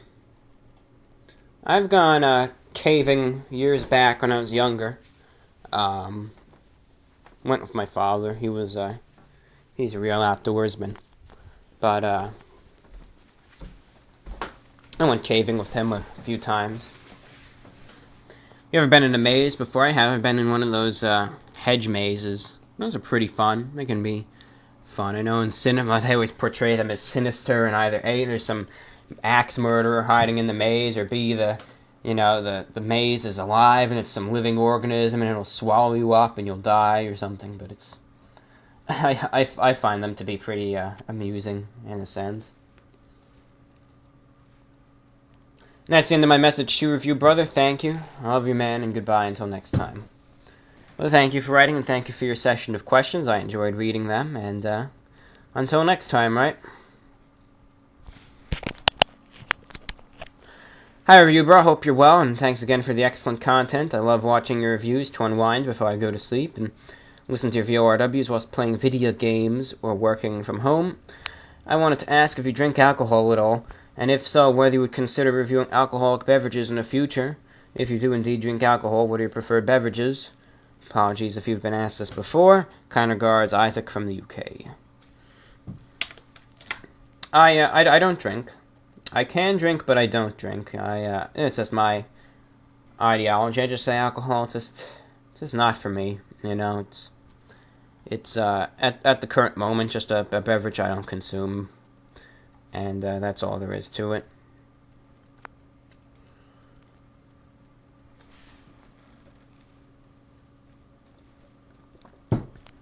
But you never know what the future holds. That I will say.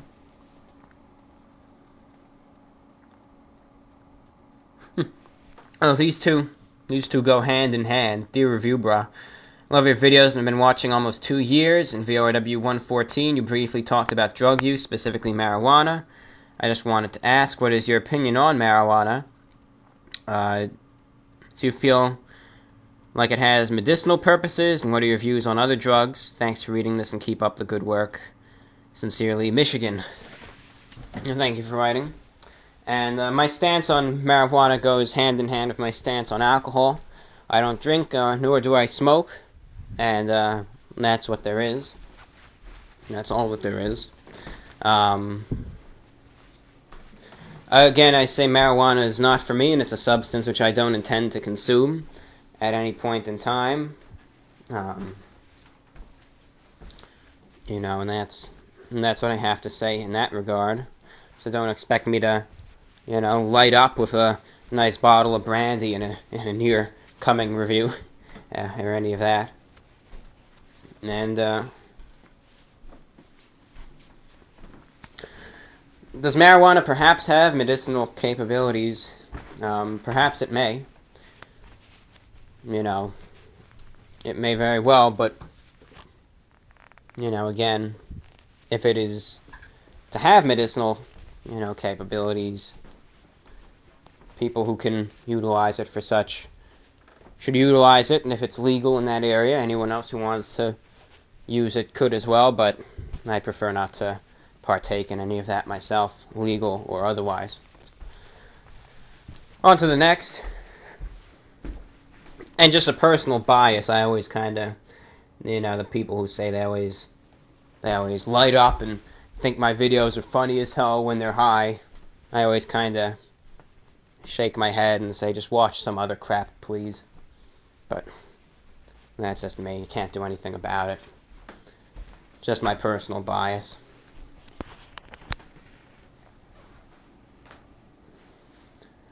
You know, you try to run a channel with dignity, but you can't control what the people watching do. And, you know, I've accepted that. Sometimes there's things in life that I don't want to accept, but you just have to, you know, and that's one of those things you just got to accept. You got to accept that. It's just how the world is today. It's how things have changed, how things are acceptable now, and you just got to accept it. You got to say, you know, it is what it is. People can do that, and, you know, it's fine if they do it, but I'll just, you know, keep doing what I do, and that's that. We just got to accept it that, you know, hey, they're allowed to do what they want to do, and that's the ideology that I always have, but sometimes it irks me a little bit, but same thing with the elections, but we'll keep that one to ourselves, because politics really gets people up in arms. On to the next. Let's see what we have here. I did a little lap around the room. Now let's get back to the computer here and let's see what there is.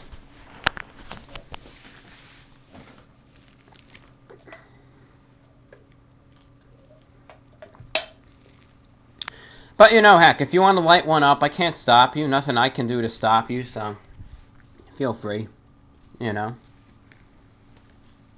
I'm not here to dictate what you should do with your life. I'm just here to spread my ideas, read letters, and talk about whatever comes to mind at the time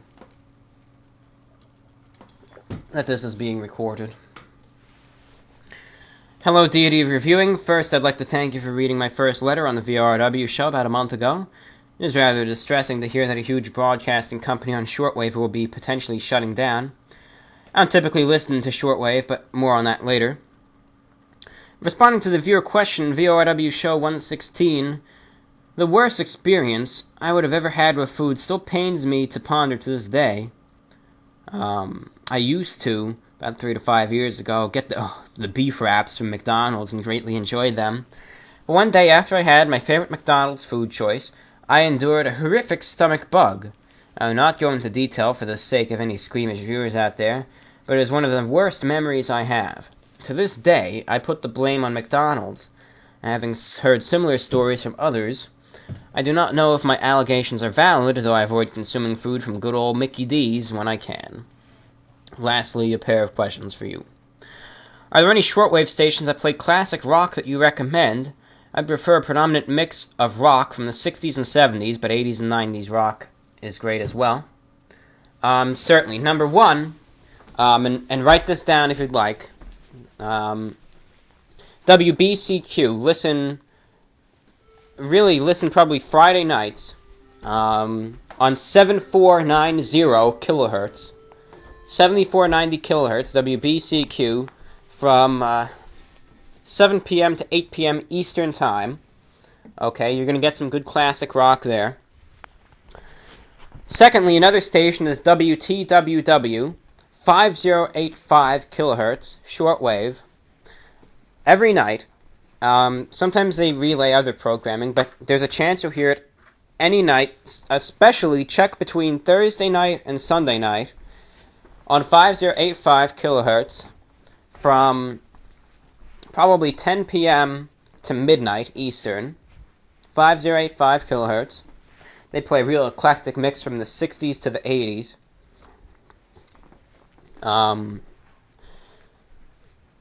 Also check, I think now it was originally 6040, but now I think 9925 kilohertz every Saturday evening from, I'd say 8 p.m. to 11 p.m., 9925 kilohertz, the mighty KBC radio. They play a lot of good classic rock, too. That's 9925 kilohertz, classic rock. Good music there. Listen to them. They might be gone, too, soon, so make sure you listen to them while they're there. This one you could hear in Europe or in North America, especially, so keep your eyes on that one, your eyes and ears on 9925. And those are the three stations that come to mind right now. Sometimes the VOA will have classic rock on 15580 kilohertz from 5 to 6 p.m., but I think, I don't know if that show is still around, but they used to at least.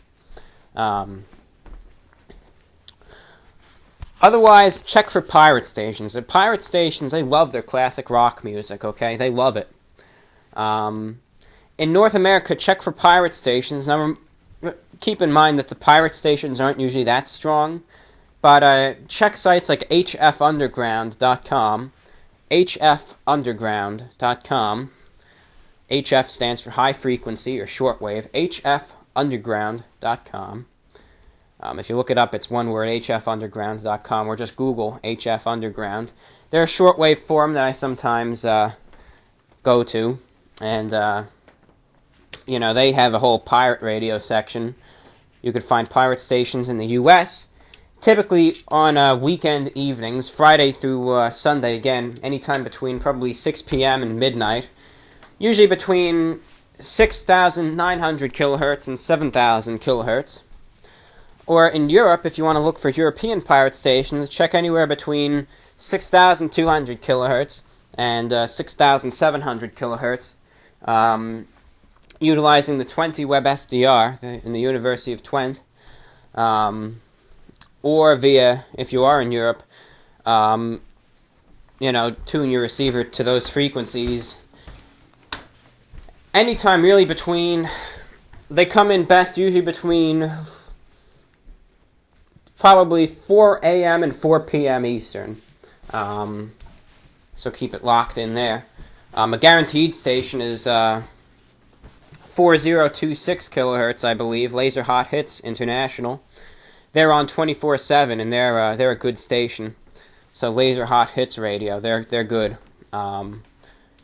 on the University of Twente Web SDR especially, they come in almost 24/7, and they're good. Another station that's been coming up, it's not really classic rock, it's dance music, but it's a pirate station anyways, on 6205 kilohertz in Europe.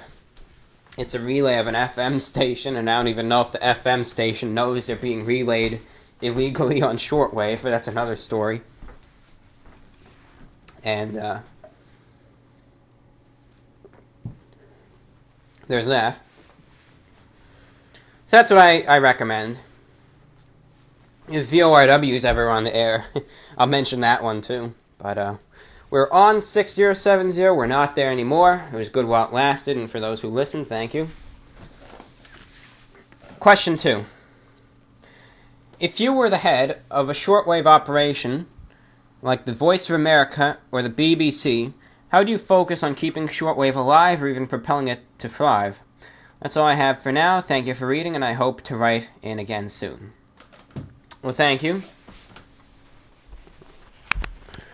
What I would do, if I were the head, let's say of the Voice of America, right?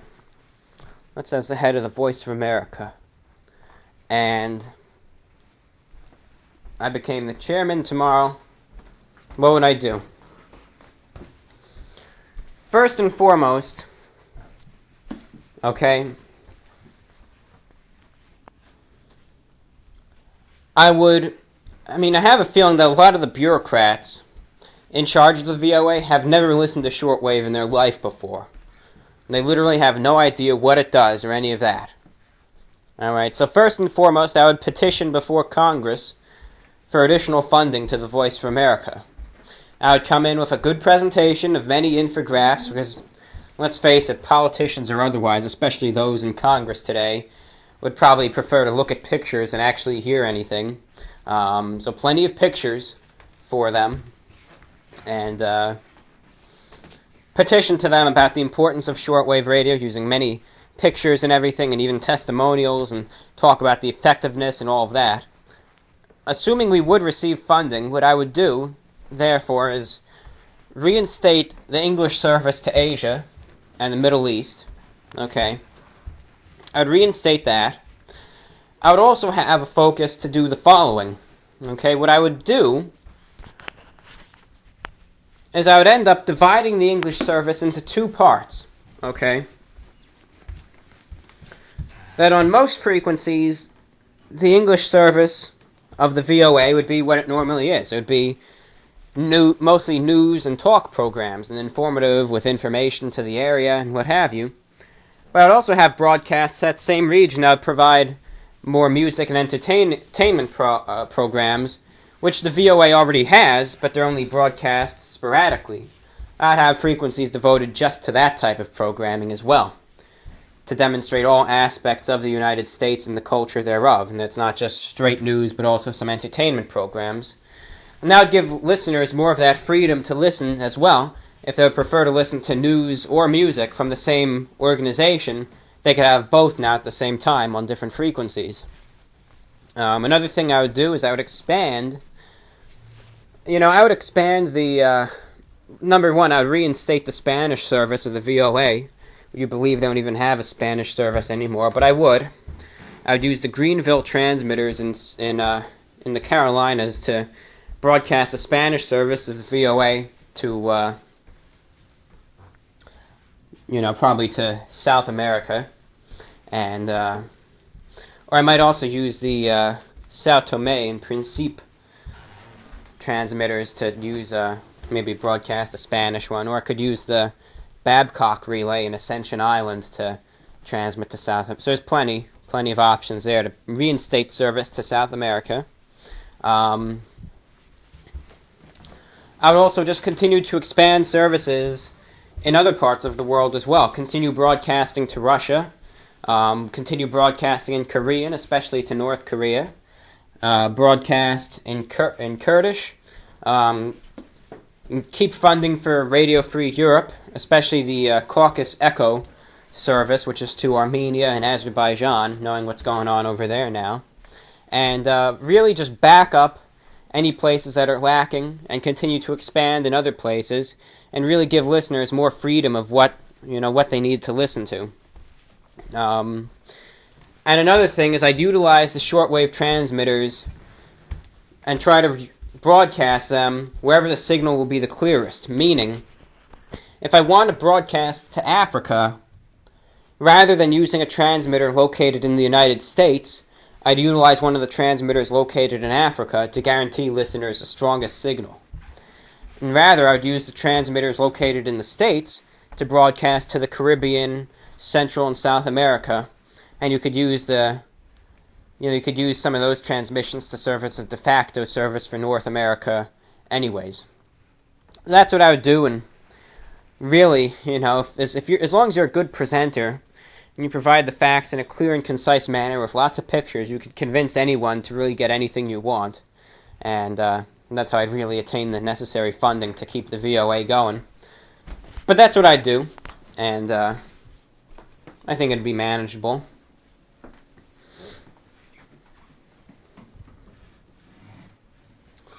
So I'd do that.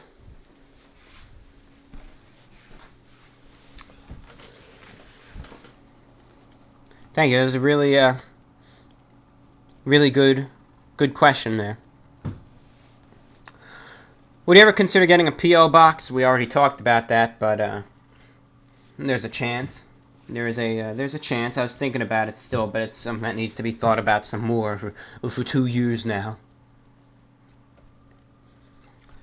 This is the Voice of America, signing on. And then they play Yankee Doodle.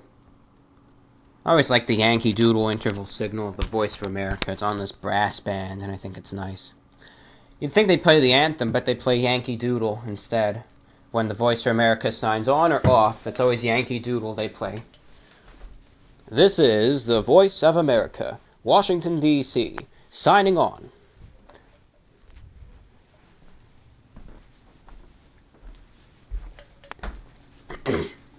Sounds strangely familiar to how VORW signs on, eh? Wink, wink. Wonder where I got that from. Anyways.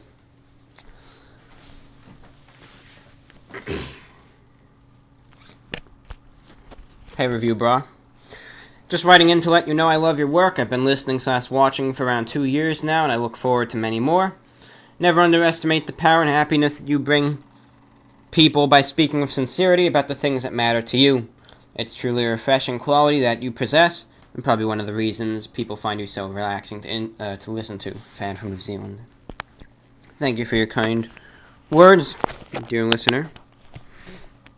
And I'll be around for many more, I assume. I have no intention of stopping. If anything, I plan to expand, the channel. Hello. I was recently listening to VORW broadcast 117, and your speech about writing into shows really spoke to me. Me and my friend usually tune to your food reviews because we enjoy the kind of subtle, almost comforting atmosphere you bring. You can tell me you're just making videos out of a sense of enjoyment, and you aren't trying to cash in on YouTube. Anyways, my point is, I agree with your sentiment on letting content providers know you enjoy them. So my words to you are, keep it up, and people like me and my friend will continue to watch. I also play podcasts when I'm playing video games. I like to turn to yours, for some reason, as the reviews. You're one of the true YouTubers that still do it for the passion of the video. Good stuff, Review Bro. My regards from Ohio, from Michael A. Well, thank you for writing, Michael, and really is great to hear that you listened to that lecture and you really got something out of it, and that's really nice to see, and that really speaks to me also, as even what I was talking about in that program, to show that even just one person or two people, you and your friend, were listening to it and, got enough out of it to write me about that, and, so that really does. Really speaks to me a lot more than, than just saying, I enjoyed it, but thank you very much, and, I'll certainly be keeping it up. That I will. Last message in the inbox, so it seems, from a regular writer. Hello, I'm back with another question. What do you think about zoot suits? A very antiquated style that was not seen very positively by the general public when they were popular, and had negative racist connotations associated with them. All historical and cultural connections aside, what do you think of the style of suit? And if you were theoretically given one for free, would you ever wear it? You know, truth be told, I don't know if I ever would. The thing is that sometimes they can be a little too over-exaggerated. The thing I like least about a zoot suit is that chain that they always have on that goes down to like the knee. I don't like that. I don't like that long chain. I mean, today I'm going with a traditional look today. You know, right now as I record this, I'm wearing a wing collar shirt with a black and red necktie with a 4-in-hand knot. So I'm going with like a Victorian look here with the necktie and wing collar. And I'm wearing it with black pants and black vest. And I have the pocket watch chain on the vest with the functioning watch here. But you know, it's just on the vest. It's very subtle and formal. The whole thing on the zoot suits was very flashy, you know. Had that long chain that went down. That's the thing I like least about it. I like the least about it. A long chain. I don't like that. The pants depends on the width. Alright, some of the more contemporary suits, I'll wear the pants. I will. But some of them, they're so big, it's like they actually overtake the shoes. They're that big at the bottom. That I won't wear. But some of those pants I might wear. The vest I probably wear. The hat with the little feather in it, I'm not totally sure about that. The jacket might just be a little too long for my taste. You know, but zoot suits are very flashy suits. And lately, my latest trend is to be very conservative in my style of suits. You know, nothing too flashy. You never see me in like a red pimp suit or anything when I'm giving a review. Let's refresh this in case there's any stragglers who wrote in last minute. Wow. Hey, he made it. He made it. Good on you, my friend. You made it. 13 minutes ago. So he actually wrote this message and sent it while we were reading the letters. So this person is real lucky. They're going to make it on the VORW mailbag program today. Greetings, VORW, voice of the Report of the Week. I hope all is well for you. I really enjoyed the newest VORW, and generally speaking, he's talking about VORW 117. I always enjoy these medley ones the best. They make it feel less like a podcast and more of a program. The various segments give it unique pacing, and the long length makes them quite enjoyable. The double night walk was a fun, unique aspect to this recent one. The story about the potential robber has me thinking. Like you, I am extremely paranoid, except I imagine I'm even more paranoid. I have trust issues, and I'm overly cautious in almost all situations. If something like that were to have happened to me, I would have immediately called the police. However, I am not satisfied with something like that, as I'd fear him returning. I have also found some sort of way, likely exiting through the back, to keep track of him, to make sure that I get his license plate number, in the event that he was able to leave before the police can tag him themselves. And I too enjoy night walks a lot, as they are very relaxing, but I usually do not go out in fear of potential dangerous folk. That being said, there is a nice neighborhood right by where I live, so I might start doing night walks there. I just hope I don't scare them, as a lot of kids live over there. They might be worried to see someone like me walking down the sidewalk at a late hour. Anyways, keep up the good work. My regards. Well, thank you for writing, and nice to see. Nice to see another night walker there as well. So, you know, I give it a shot, see how it is, see how it goes, and really see how it feels, you know? When I do my night walks, I don't care. I normally I don't go through the whole residential area, though. I just go through a more quieter part, which is, some might say more dangerous, but I like it. I do. I might actually go for a night walk tonight, truth be told. So we'll see. We'll see, but I'd say give it a go. Give it a go. Try it out. Get a feel for it. And see what happens. And remember, okay, if the cops stop you, just be honest. Just say, I'm taking a night walk. Don't freak out. Don't, act odd or anything. I know that's, I know sometimes when you're stopped by the cops, it could be a little anxiety-inducing. But just, be friendly, be very polite, be honest. Say, I'm just taking a night walk, and they won't give you trouble. They'll give you zero trouble. And that's that.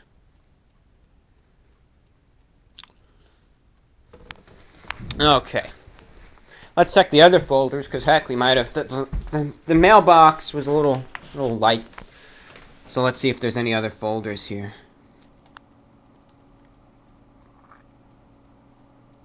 Oh, wow. Okay. 3 letters in the filtered section. And, Kenny Johnson. Kenny Johnson. Alright, let's read these 3. Greetings, Review Bra. Hope I'm not too late in sending this. My worst experience with food happened many years ago when my family and I were driving back to New York after visiting my mother's aunt in West Virginia. It was getting a bit late and we hadn't had dinner yet, so we stopped at the only restaurant we came across, which happened to be a Denny's in the middle of nowhere, rural Pennsylvania. For those unfamiliar with Denny's, it is a diner-style chain restaurant specializing in pancakes and other typical American breakfast foods. Anyways, we stopped at this Denny's, went in, and sat down at around 9:30 p.m. Soon after we were seated, we were waited on, and then we were left waiting for our food. Now, should I mention that my family is somewhat large? Altogether, there were 7 of us: my father, mother, 2 brothers, 2 sisters, and myself. So we had ordered a fair amount of food. However, nothing had prepared us for the wait that was about to ensue. And as far as I know, Denny's isn't known for having slow service. After all, it is just a chain restaurant. We sat there for 30 minutes waiting for our food until something began to seem awry. And many people who had come in after us had received their food, but we didn't. But, because there was a group of 7 people, we just assumed that our order was taking longer than usual. Fast forward 30 minutes more, and we were still sitting waiting on our food to arrive. It had now been an entire hour since we ordered, and by now most people who had come in after us had eaten and left, and it was obvious now something was wrong. My father was going to speak to the clerk, and came back saying that it would only be a few more minutes. Oh, how wrong that was. By 11:30, we still had no food, and we had been sitting at this Denny's for 2 hours. 2 hours, at nearly midnight, and we were the only ones left in the building besides the staff. We couldn't leave to find a new place to eat because of how far from civilization we were, and finally our food arrived just a few minutes before midnight, and boy, was it not worth the wait. The bacon was thin as paper, with the consistency of a wet rag, and some of the pancakes were burnt, and the eggs were reminiscent of hotel-style scrambled eggs. We ate as fast as we could, paid, and left by 12:15. The entire experience was miserable, and has never made me want to set foot inside a Denny's again. Sincerely, from Jack. Thank you for writing, Jack, and very, very interesting experience about Denny's, should I say. I've never been to a Denny's, and mostly because... Well, simply because of all the fight videos of Denny's. It's always all these people in the hood just throwing tables and glasses at each other. It's sunset right now. Sunset it is. The sky is orange. The lighting in the room is orange because I have no other lights on. So it's a nice, pretty, brilliant sunset. And that's that. But there's the setting sun. And there it is. Okay. Hello, Review Bra. You're looking well, and I've been enjoying the variety of suits and ties recently. Here in the UK, we do not have as many fast food restaurants as you do in the US. Really, it's only the big three: McDonald's, KFC, and Burger King. With that in mind, I was especially excited to see Five Guys during a recent trip to a large city. I knew I had to eat there, and just a few days before I'd seen reviews of their hot dog, I was eager to try it. I walked into the establishment and waited in the queue, as per the Great British custom. I waited and looked at the menu, seeing how many appetizing options, and was really spoiled for choice. I knew I would not come across a Five Guys for quite some time, so I had to make the choice count. So I called up to order. And took one last look at the menu. I could have chosen a burger, and believe me, I wanted to choose a burger, but part of me chose the hot dog. I ordered chips too, and was corrected instantly by the cashier, since they're called fries there. But that was not the great cause of my shame and guilt.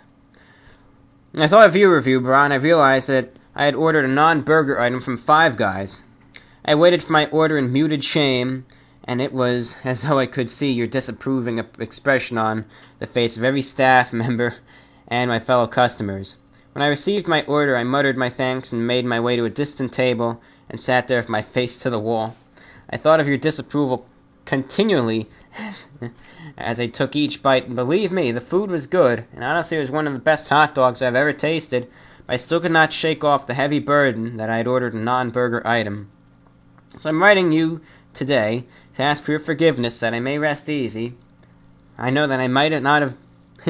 I know what I have done might not be classified as inexcusable, but I can offer you my most sincere promise that the next time I encounter a Five Guys restaurant, I will order a burger and imagine you at the other side of the restaurant giving me a forgiving thumbs up and a small nod of approval. All the best to you, and it was an absolute joy watching and listening to you. From Lauren. Well, thank you for writing, and no worries, you're forgiven. Five Guys they have decent hot dogs, you know. I'm not gonna lie, as soon as I heard you went to Five Guys and ordered a hot dog there for the first time, I was a little surprised myself.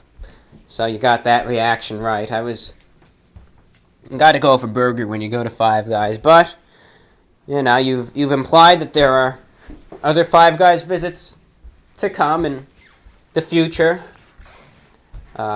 distant or nearby, but you know, visits nonetheless. So you are forgiven, and you know, when you go to Five Guys, make sure you get the not enough the menu in Five Guys is different than the U.S. one, but at least for the Five Guys here, the way it's ordered, just go for the bacon burger. I mean, this is what I like, but I think it's a good sandwich, and you could get it with any accoutrements that you like as well. But I always like the bacon burger with ketchup. It's a very simple sandwich, but it's good. It's 2 patties with bacon and ketchup, and that's it. That's a very good sandwich, and I recommend it. One of the best things I've ever eaten, and again, I highly recommend it. Highly do. Highly do. So that's what I recommend, and you have been forgiven. You've been forgiven. You have, not to worry. Very interesting. The sun has already now gone down behind a nearby building, so it's no longer orange, the light is anymore. Funny how quickly the sun just set like that. It was orange for a while, and still is orange, but just the direct rays aren't making it, making it over here. It's just too low.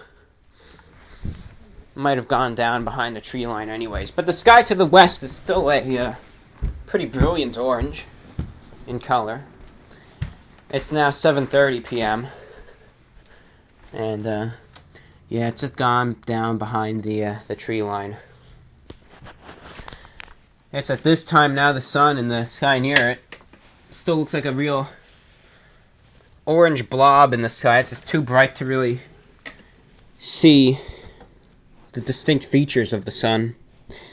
But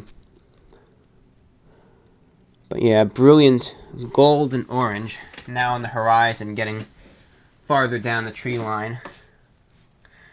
Rest of the skies on the horizon is reddish orange. It's a pretty clear sky with some real high clouds, especially at the horizon. So it's at the western horizon. The sky is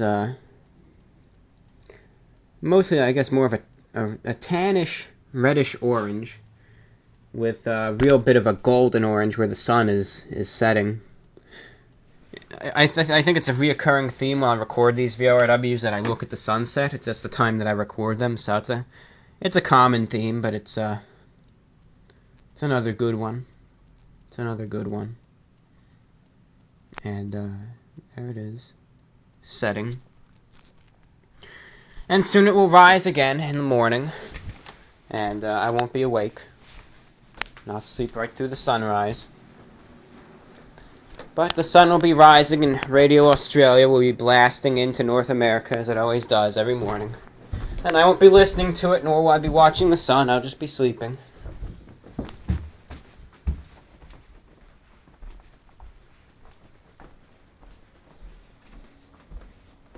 But no, make sure next time you go to Five Guys, get a. I know they can be expensive, but get a burger and. I'd say get a burger and a hot dog, but listen, Five Guys is expensive, and I know not all of us are made of money, and I understand that. So usually it's just one at a time. Five Guys is one of those places for me. It's just a treat nowadays. You know, it's too expensive otherwise.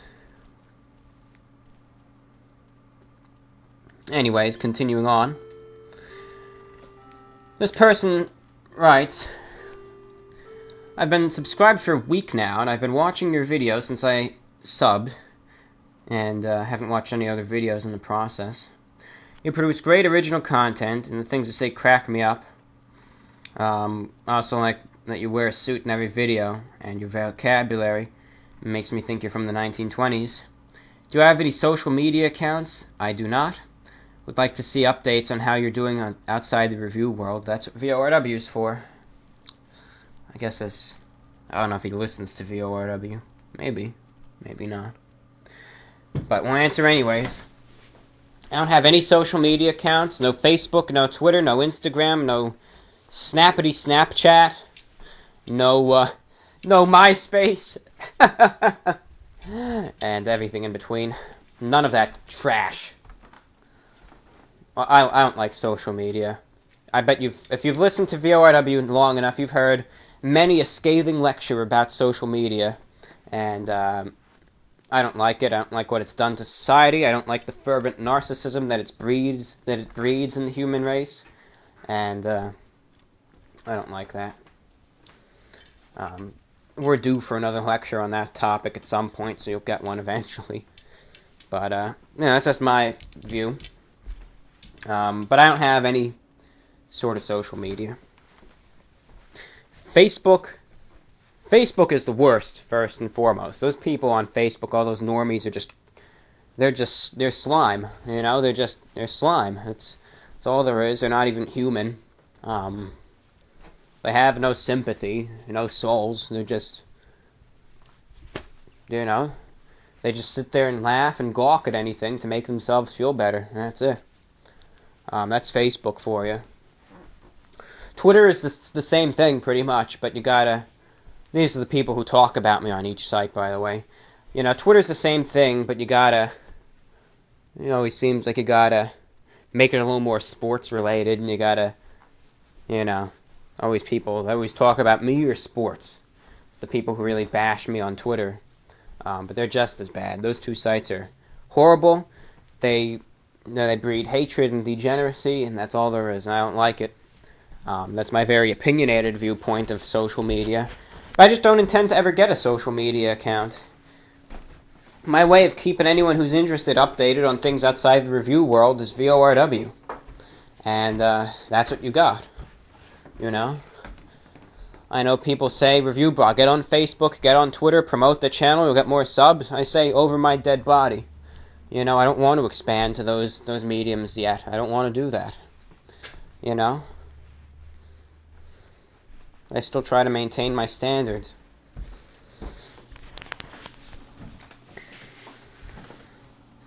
By the way, what is your name? I heard you say John in your old videos, but when I look on Instagram, it's... When I look on Instagram, it's Leonard Watterson. It's so confusing. Yeah, it's Leonard Watterson, definitely.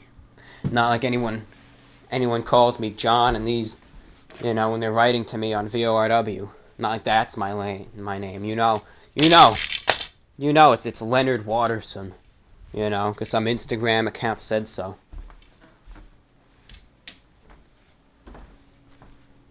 Leonard Watterson. I don't know. The next one, it'll be Leonard Spiffyton or something. No, it's John. It's John. John Leonard Spiffyton. Anyways. Okay. Alright. We got plenty of people who wrote me via email. It seems that's where all the messages went.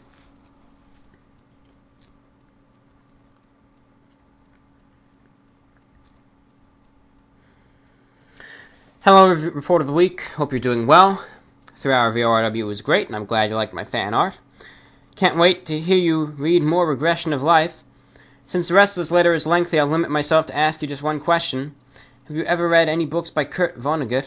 Your early Idle Mind lectures kind of remind me of his writings. If you haven't read anything by him, I highly recommend it. No, I haven't, at least to my knowledge, read any of his work. On to the rest of my message. I have some readings I'd love to hear you do. Hopefully they're not too long. You'll probably recognize the first one. The other two are from the same original video. It kind of just reminded me of you in your lectures and talks. And usually either have a positive message or a philosophical-oriented one. So feel free to do the first one as loud as you want. Any way you choose to read it, though, is fine. Do it! Just do it! Don't let your dreams be dreams. Yesterday, you said tomorrow. So just do it! Make your dreams come true! Just do it! Some people dream of success. Now you're going to wake up and work hard at it. Nothing is impossible. You should get to the point where anyone else would quit. And you're not going to stop there. No! What are you waiting for? Do it! Just do it! Yes, you can. Just do it! If you're tired of starting over, stop giving up. I apologize to anyone who was using this VORW as a sleep aid. I probably just woke you up. Shh. Go back to sleep. It's okay. It's okay. Just go back to sleep. It's okay. It's okay. Let the quiet voice lull you back to sleep. Go back to sleep. It's okay. Excerpt 2. Don't let them see me like this. Man is under surveillance. Where is he going? Almost into a state of euphoria, of relief. Is always happy about it. He has to act like a looking glass rather than a mirror of social conventions. He disintegrated perfectly, but never reappeared. He became translucent to reveal his reality. It's impossible, unless he is or was insane. He changed his mind. You know how men are. Perhaps it symbolizes something deep in his subconscious. That's excerpt 2. Now excerpt number 3. We're surrounded by forms, yet it's still so elusive, right? I mean, sometimes it feels like we felt this void between us, that we feel that void between us with something. It grows slowly, like it's overtaking us or something, like the way we speak, or what we do. Well, we put stuff around us, even like the stances we inhabit, like the faces we make or the body parts, the food we eat, whatever. Sometimes it gets heavier, or more light, but it's like all the distinctions are starting to melt away, the forms, the resemblances, the symmetries, the repetitions, the patterns. Patterns we know we have always had, and we've always been there. We're not sure why and how. The outside looks more and more like the images that we've contained in us since the beginning. Excerpt 3. Thank you and stay golden, my friend. Well, my pleasure, and it was always fun reading that. On to the next.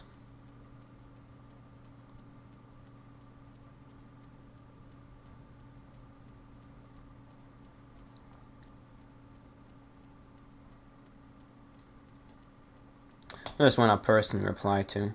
Let's star that one.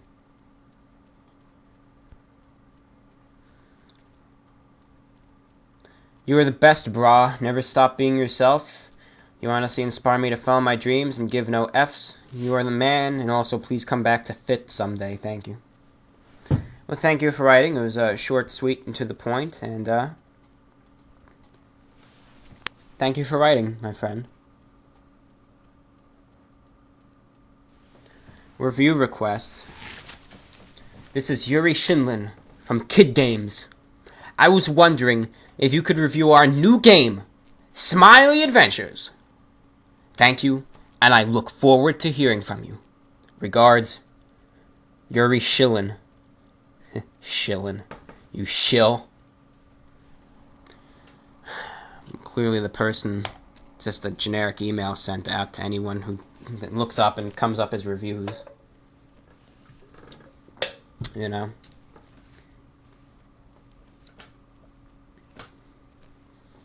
I don't review games for now, but I don't know, maybe this has inspired me to open up a new frontier.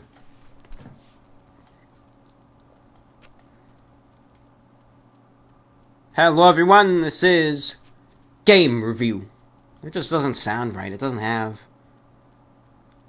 it. Alright, let's see what else we have here. Dear John of the Week. But it's Leonard Watterson. Ever since my friend Paul told me about the guy on YouTube who wears suits and eats pizza, I've been obsessed with your program. I've watched every episode, at least the good majority of them, and I love hearing your VORW on in the background as I play League of Legends. I'm not gonna lie, I started out watching you ironically, as many do, just like some weird spectacle to behold, but as the days went and I watched more and more, you have won me over with just how incredibly genuine you are and how unapologetic you are with being yourself. I found myself getting excited with each new upload, not because I wanted to know your opinion on the product, but because you were still there and still around and still working at it. I just became deeply invested in your success. When I found out you were on Tosh.0, I was genuinely happy for you and excited that you're getting so much traction. I even go out sometimes and buy the foods you're reviewing so I can eat it while you do and compare opinions. Now, don't get me wrong, I still find you a bit odd, but you are undoubtedly educated, refined, and hell, 48,000 subscribers is not only the population of Roswell, but it's 48k more than I've ever had. I feel like a lot of your fans feel the same way. I do. We come for a laugh, but your personality caught us up, and now we're all genuinely just want to see you succeed. Your views are objectively very good, well-constructed, and insightful, with that review brand humor thrown in, and you have built a brand for yourself with the intro and the suits and the squeaky chair. I was visiting a buddy of mine at his campus, and I heard someone say, "This is Running on Empty," and another person responded, "Food Review," and it was surreal. I want more of that, and I want you to just keep going and getting bigger and your brand on more people's lips. Sorry to gush, but I feel it is important that for all the haters out there, you have a lot of people in your corner, and for that reason or another, just want you to succeed. That being said, report bruv. I know you live in New York, and I happen to be from Jersey myself, and I was wondering if you would ever like to just hang out. I'm close to the city, but my friends and I frequent it. I know you're from New York, but if you're anywhere near that vicinity and feel like going out there and meeting some fans and having a good time, please don't hesitate to contact me. We can watch a film, whatever you'd like. I know you have some concerns and anxiety, but I feel it may raise your spirits to have a bit of company. Sorry for the long letter. Hopefully you enjoyed it, and keep on keeping on, man. Sincerely from Devlin. Well, thank you for writing, sir. And thank you for your compliments and your letter. That must have been a surreal experience to hear those two guys just yell that. My goodness. Who would have ever thought that would have happened? You know, the whole thing about people watching ironically and then going unironic is something that I embrace today. Back in 2014, I was really very conservative in that regard with the channel. You know, I had comments blocked, and I'm starting to open up a little bit, but I still hold the basic standards of the channel. But back then, anyone who watched ironically, you know, I still kind of held that little bit against them. But now I figure, you know, when people started out watching ironically and then went to unironically watching the programs I provide, I welcome them with open arms as, you know, converts, you might say. So yeah, that doesn't bother me remotely anymore. I just welcome you with open arms. I say, hey, it's great to have you here. You know, great that you've seen the proverbial light, and that's great. So that's fine. And I guess that goes for the fact of a meetup. I wouldn't say anytime soon, but as I reiterate, you never know what the future may hold. You're listening to VORW, the voice of the Report of the Week. Remember that the question for today's program was, would you rather travel back in time to the past and meet your ancestors, or travel to the future and meet your descendants? If you have any responses to that question, or if you would simply like to write in with any questions, comments, general statements, stories of your own, or of course answers to the question, please write to us at www.youtube.com/user/reportoftheweek. Don't forget those 3 little W's. Click on the About tab, send message, type the contents of your message, send it off, and to my inbox it shall arrive, and then into this microphone, and then into the computer that I just tapped with this pointer, and will arrive to there, and then to YouTube, and to your feed. So, to write to us via YouTube, or if you're more of an email-oriented person, write to us at repweekinterview1@gmail.com. That's repweekinterview1, the number 1, at gmail.com. That's repweekinterview1@gmail.com. No spaces there.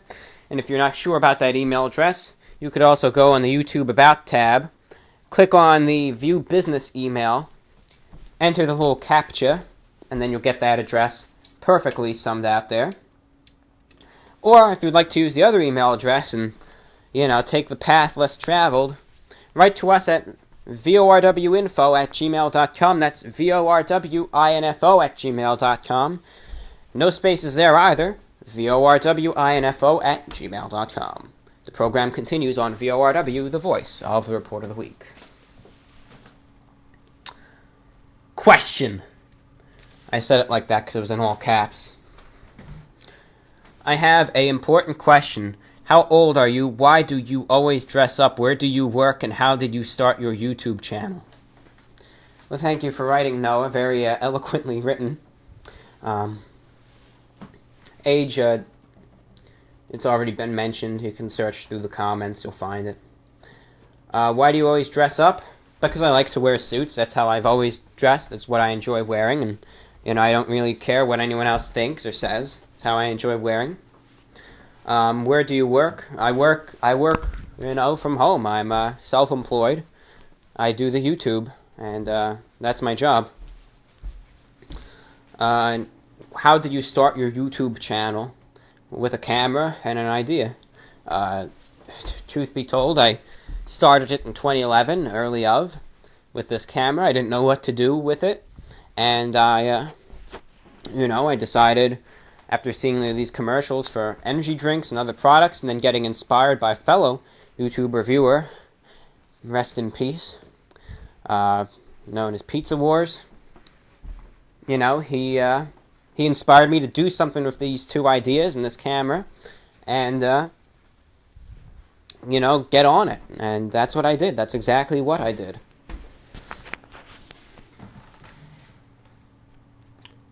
So that's how the channel came about. Okay, let's see, got one.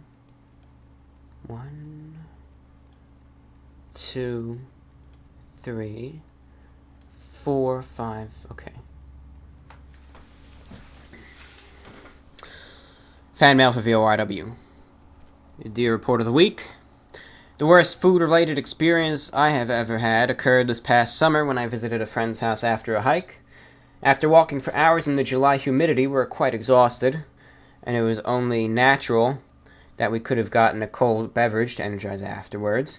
We raided the fridge immediately upon entering her home. Of course, cold beverages on a warm day, that's fine. I always like having my ice water on a hot day, I'll have ice water when it's 17 degrees outside too, but... Anyways. Her house was a large suburban variety, and it had 2 refrigerators, one in the kitchen and one in the garage as a backup for long-term storage. The kitchen's refrigerator was full of food, but there was not anything to drink, so we moved on to the garage.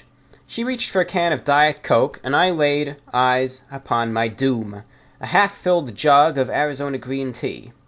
I poured a nice tall glass of it, and I gulped it down. It tasted fizzy and sour, odd for a tea, but as I was dehydrated and it was fluid, it was quite refreshing. I went for another glass, and a chunk, roughly the size of a ping-pong ball, slurped its way into my glass. I assumed it was a piece of lemon rind. Whenever I made lemon tea at home, I always left a bit of rind in the pitcher for additional flavor. Surely this would be the source of a solid in my beverage. I took another large swig. Unfortunately, for my GI tract, that was not a lemon rind in my glass. Indeed, the jug did not even claim to have lemon flavoring in it. No, this tea had been in the refrigerator, opened and improperly sealed in long-term storage for roughly 8 months. The tea had kombucha. What's this word?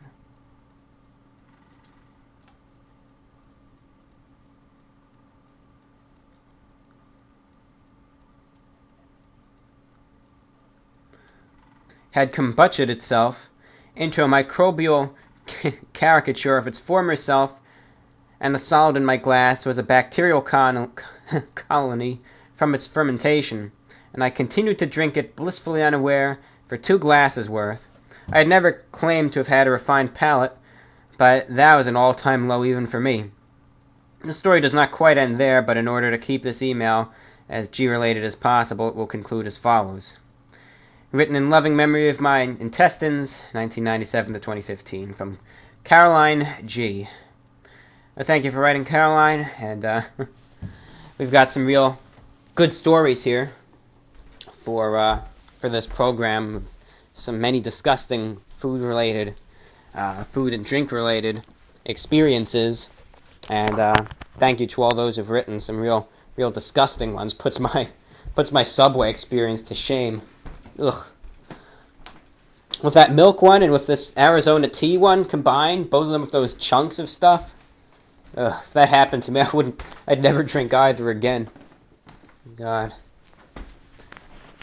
The milk one and both of them, my gosh.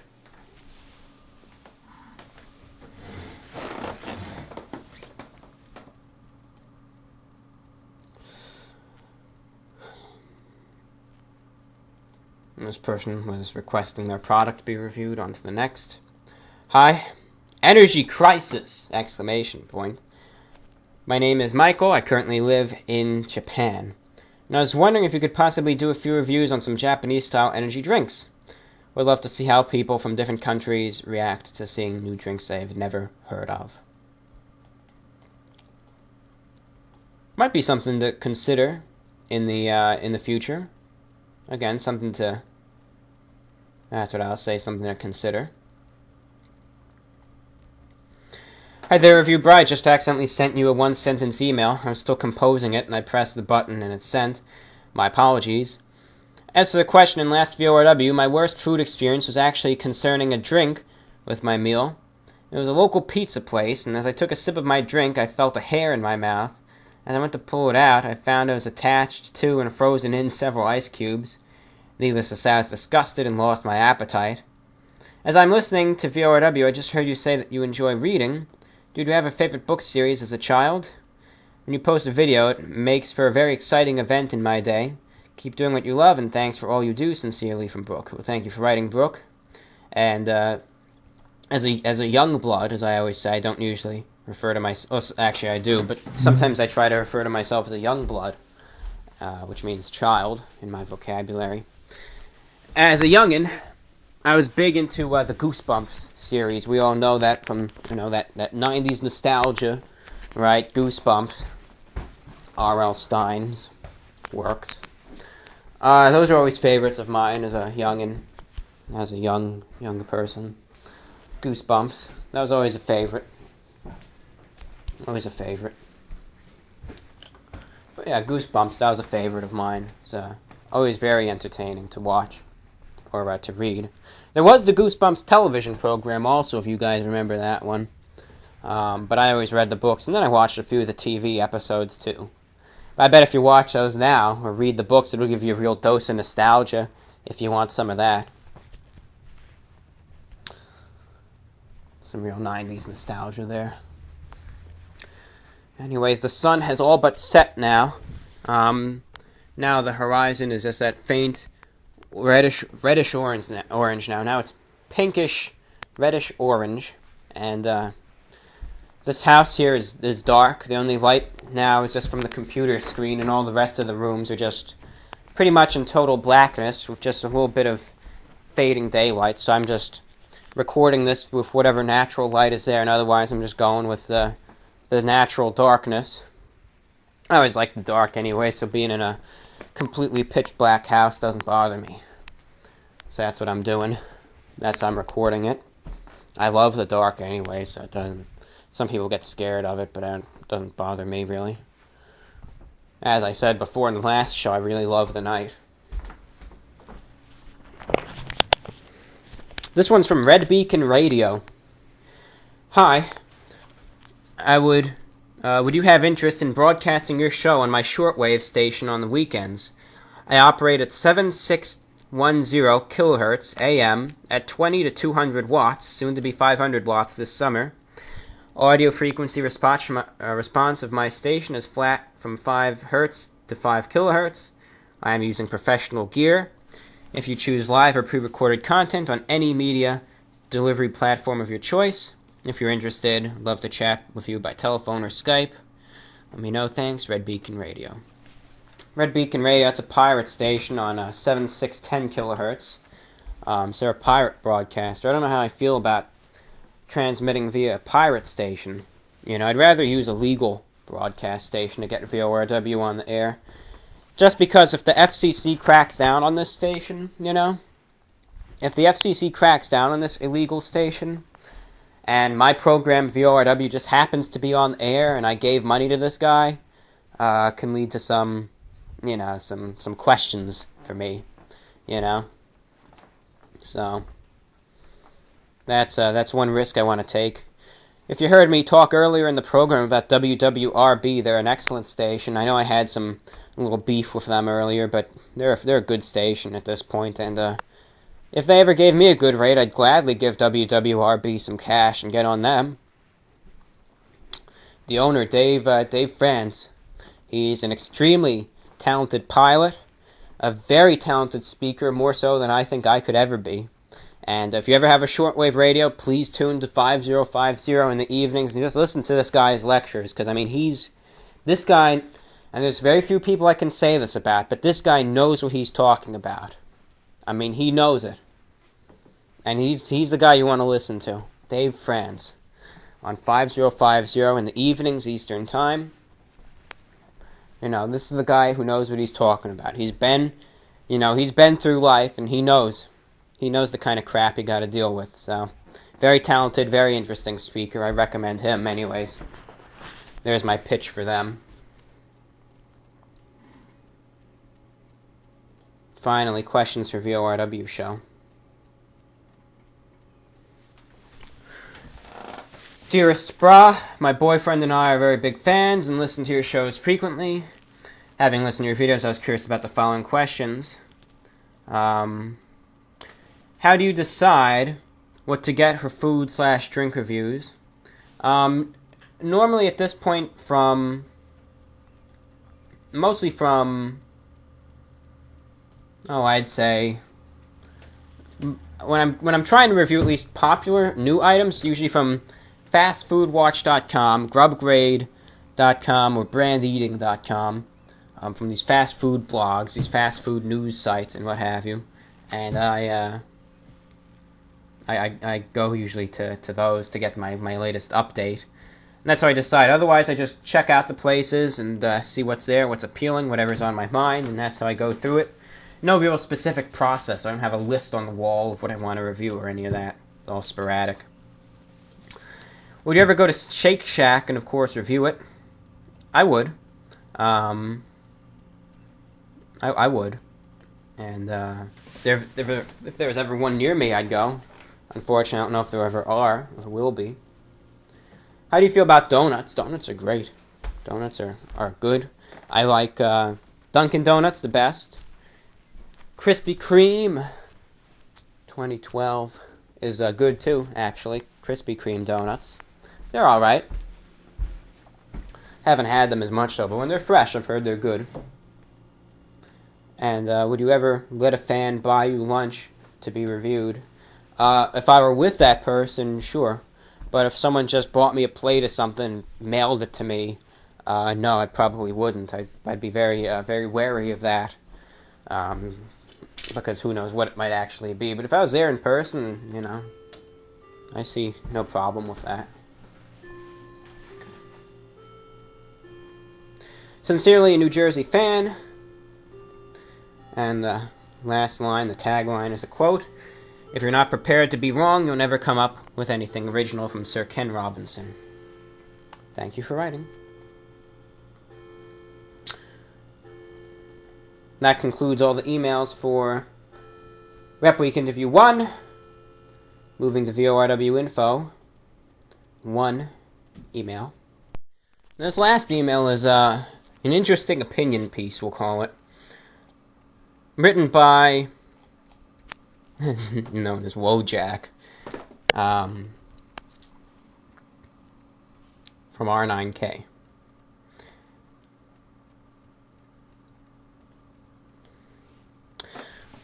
Introductions.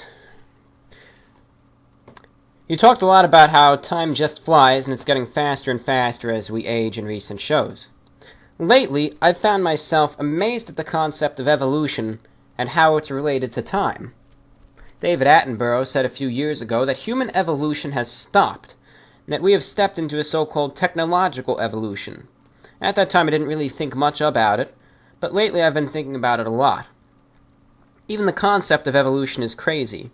Oftentimes people say animal X, quote, developed, unquote, this and that feature to fight certain environmental threats or challenges, or just generally to make their survival possible.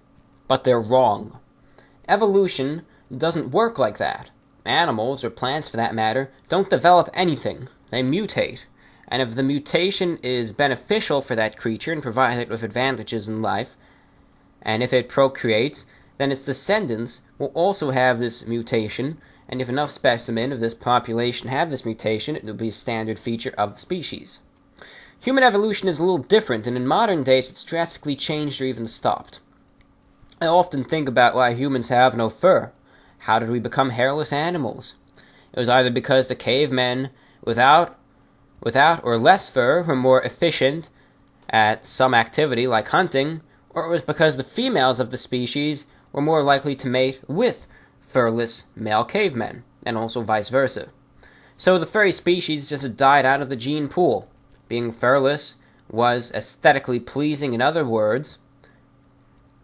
But how exactly did we end up being a species that only has hair on the top of their heads, and the males also on their faces? It just blows my mind, honestly. I mean, there was a certain turn of events throughout millions of years, and here we are.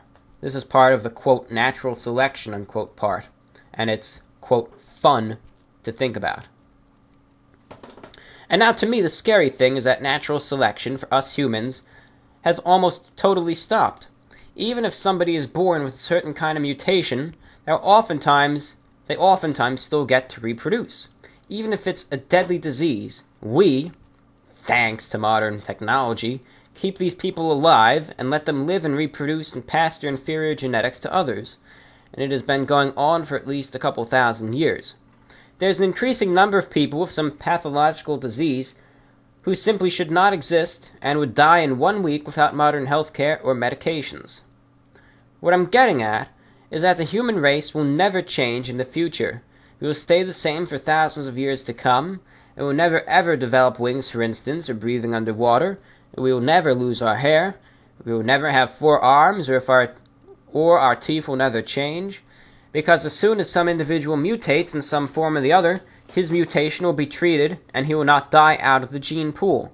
Some baby was born with 4 legs, no problem. We'll cut off 2 of them, and he'll be good to go. Then he passes on this gene to his descendants, and the cycle never ends. Of course, what else should we do? The Spartans killed every child that was weak or mutated in any way. Were they right? Should we also kill off every mutated individual? Probably not, but it still frustrates me. And what's the next step in this so-called technological evolution? Will we become cyborgs at first, and then we'll just upload our mind into a computer program and leave our biological body behind? Will we still call ourselves humans? Will the entire human race live in one interconnected supercomputer in a stimulated environment? How will we change then? Since every sole purpose of life on this planet is to reproduce, can computer programs reproduce? And by the way, we could all achieve this technological step before actually developing true artificial intelligence. If we can't, will AI kill us all? I read an interesting story about birds and in regards to how fast evolution can be. In the second half of the 20th century, when cars became an everyday thing, many birds were hit by them. In 50 years, however, the birds were prone to be hit by cars were actually hit by cars and died out from the gene pool. Even I remember in the late 90s and early 2000s that my father used to hit a lot of sparrows for some reason. Only ones that were fast and cautious could pass on their genes to their descendants that were also fast and cautious and didn't get hit by cars. So what happened? Today it's very rare to hit a bird with a car, especially in the cities. We haven't hit any bird in 15 years, so all in all, natural selection still works when we let it work. Anyways, it's a long letter, probably full of typos and strange expressions, as I'm not a native English speaker, but I really needed to write it down. All the best from Wojak. That was an opinion piece, an editorial, you may refer to it, written by, who goes by Wojak, and do note that whenever I read an article or an editorial, it does not necessarily reflect the views and opinions expressed by VORW, the voice of the Report of the Week. Very interesting to read nonetheless, whether you agree or disagree with it. I think this person definitely has a lot of ideas he got down and wanted to present. I think it's interesting nonetheless. Ladies and gentlemen, you're listening to VORW, the voice of the Report of the Week. Dear listeners, at this time, VORW is now concluding its broadcast. VORW is now concluding and signing off. It has been a pleasure reading all of your letters, and do write again for the next program, which will be aired probably this weekend or early next week. Ladies and gentlemen, if you would like to respond to this program's question, which was, would you like to travel back in time to meet your ancestors, or travel into the future to meet your descendants, which would it be? Or if you would like to submit a question of your own, a question for me, a question for the audience, if you would like to make a general statement, tell a story, want me to give you a shout-out or give your friends a shout-out, want me to read or recite anything, please write to me via one of the following means. youtube.com/user/reportoftheweek. Click on the About tab, send a message, type the contents of your message in there, and submit it. Or write to me via email, repweekinterview1@gmail.com. That's repweekinterview1, the number 1, @gmail.com. Or write to us as well at vorwinfo@gmail.com. That's vorwinfo@gmail.com. Thank you again for listening, ladies and gentlemen. This is VORW, the voice of the Report of the Week, concluded.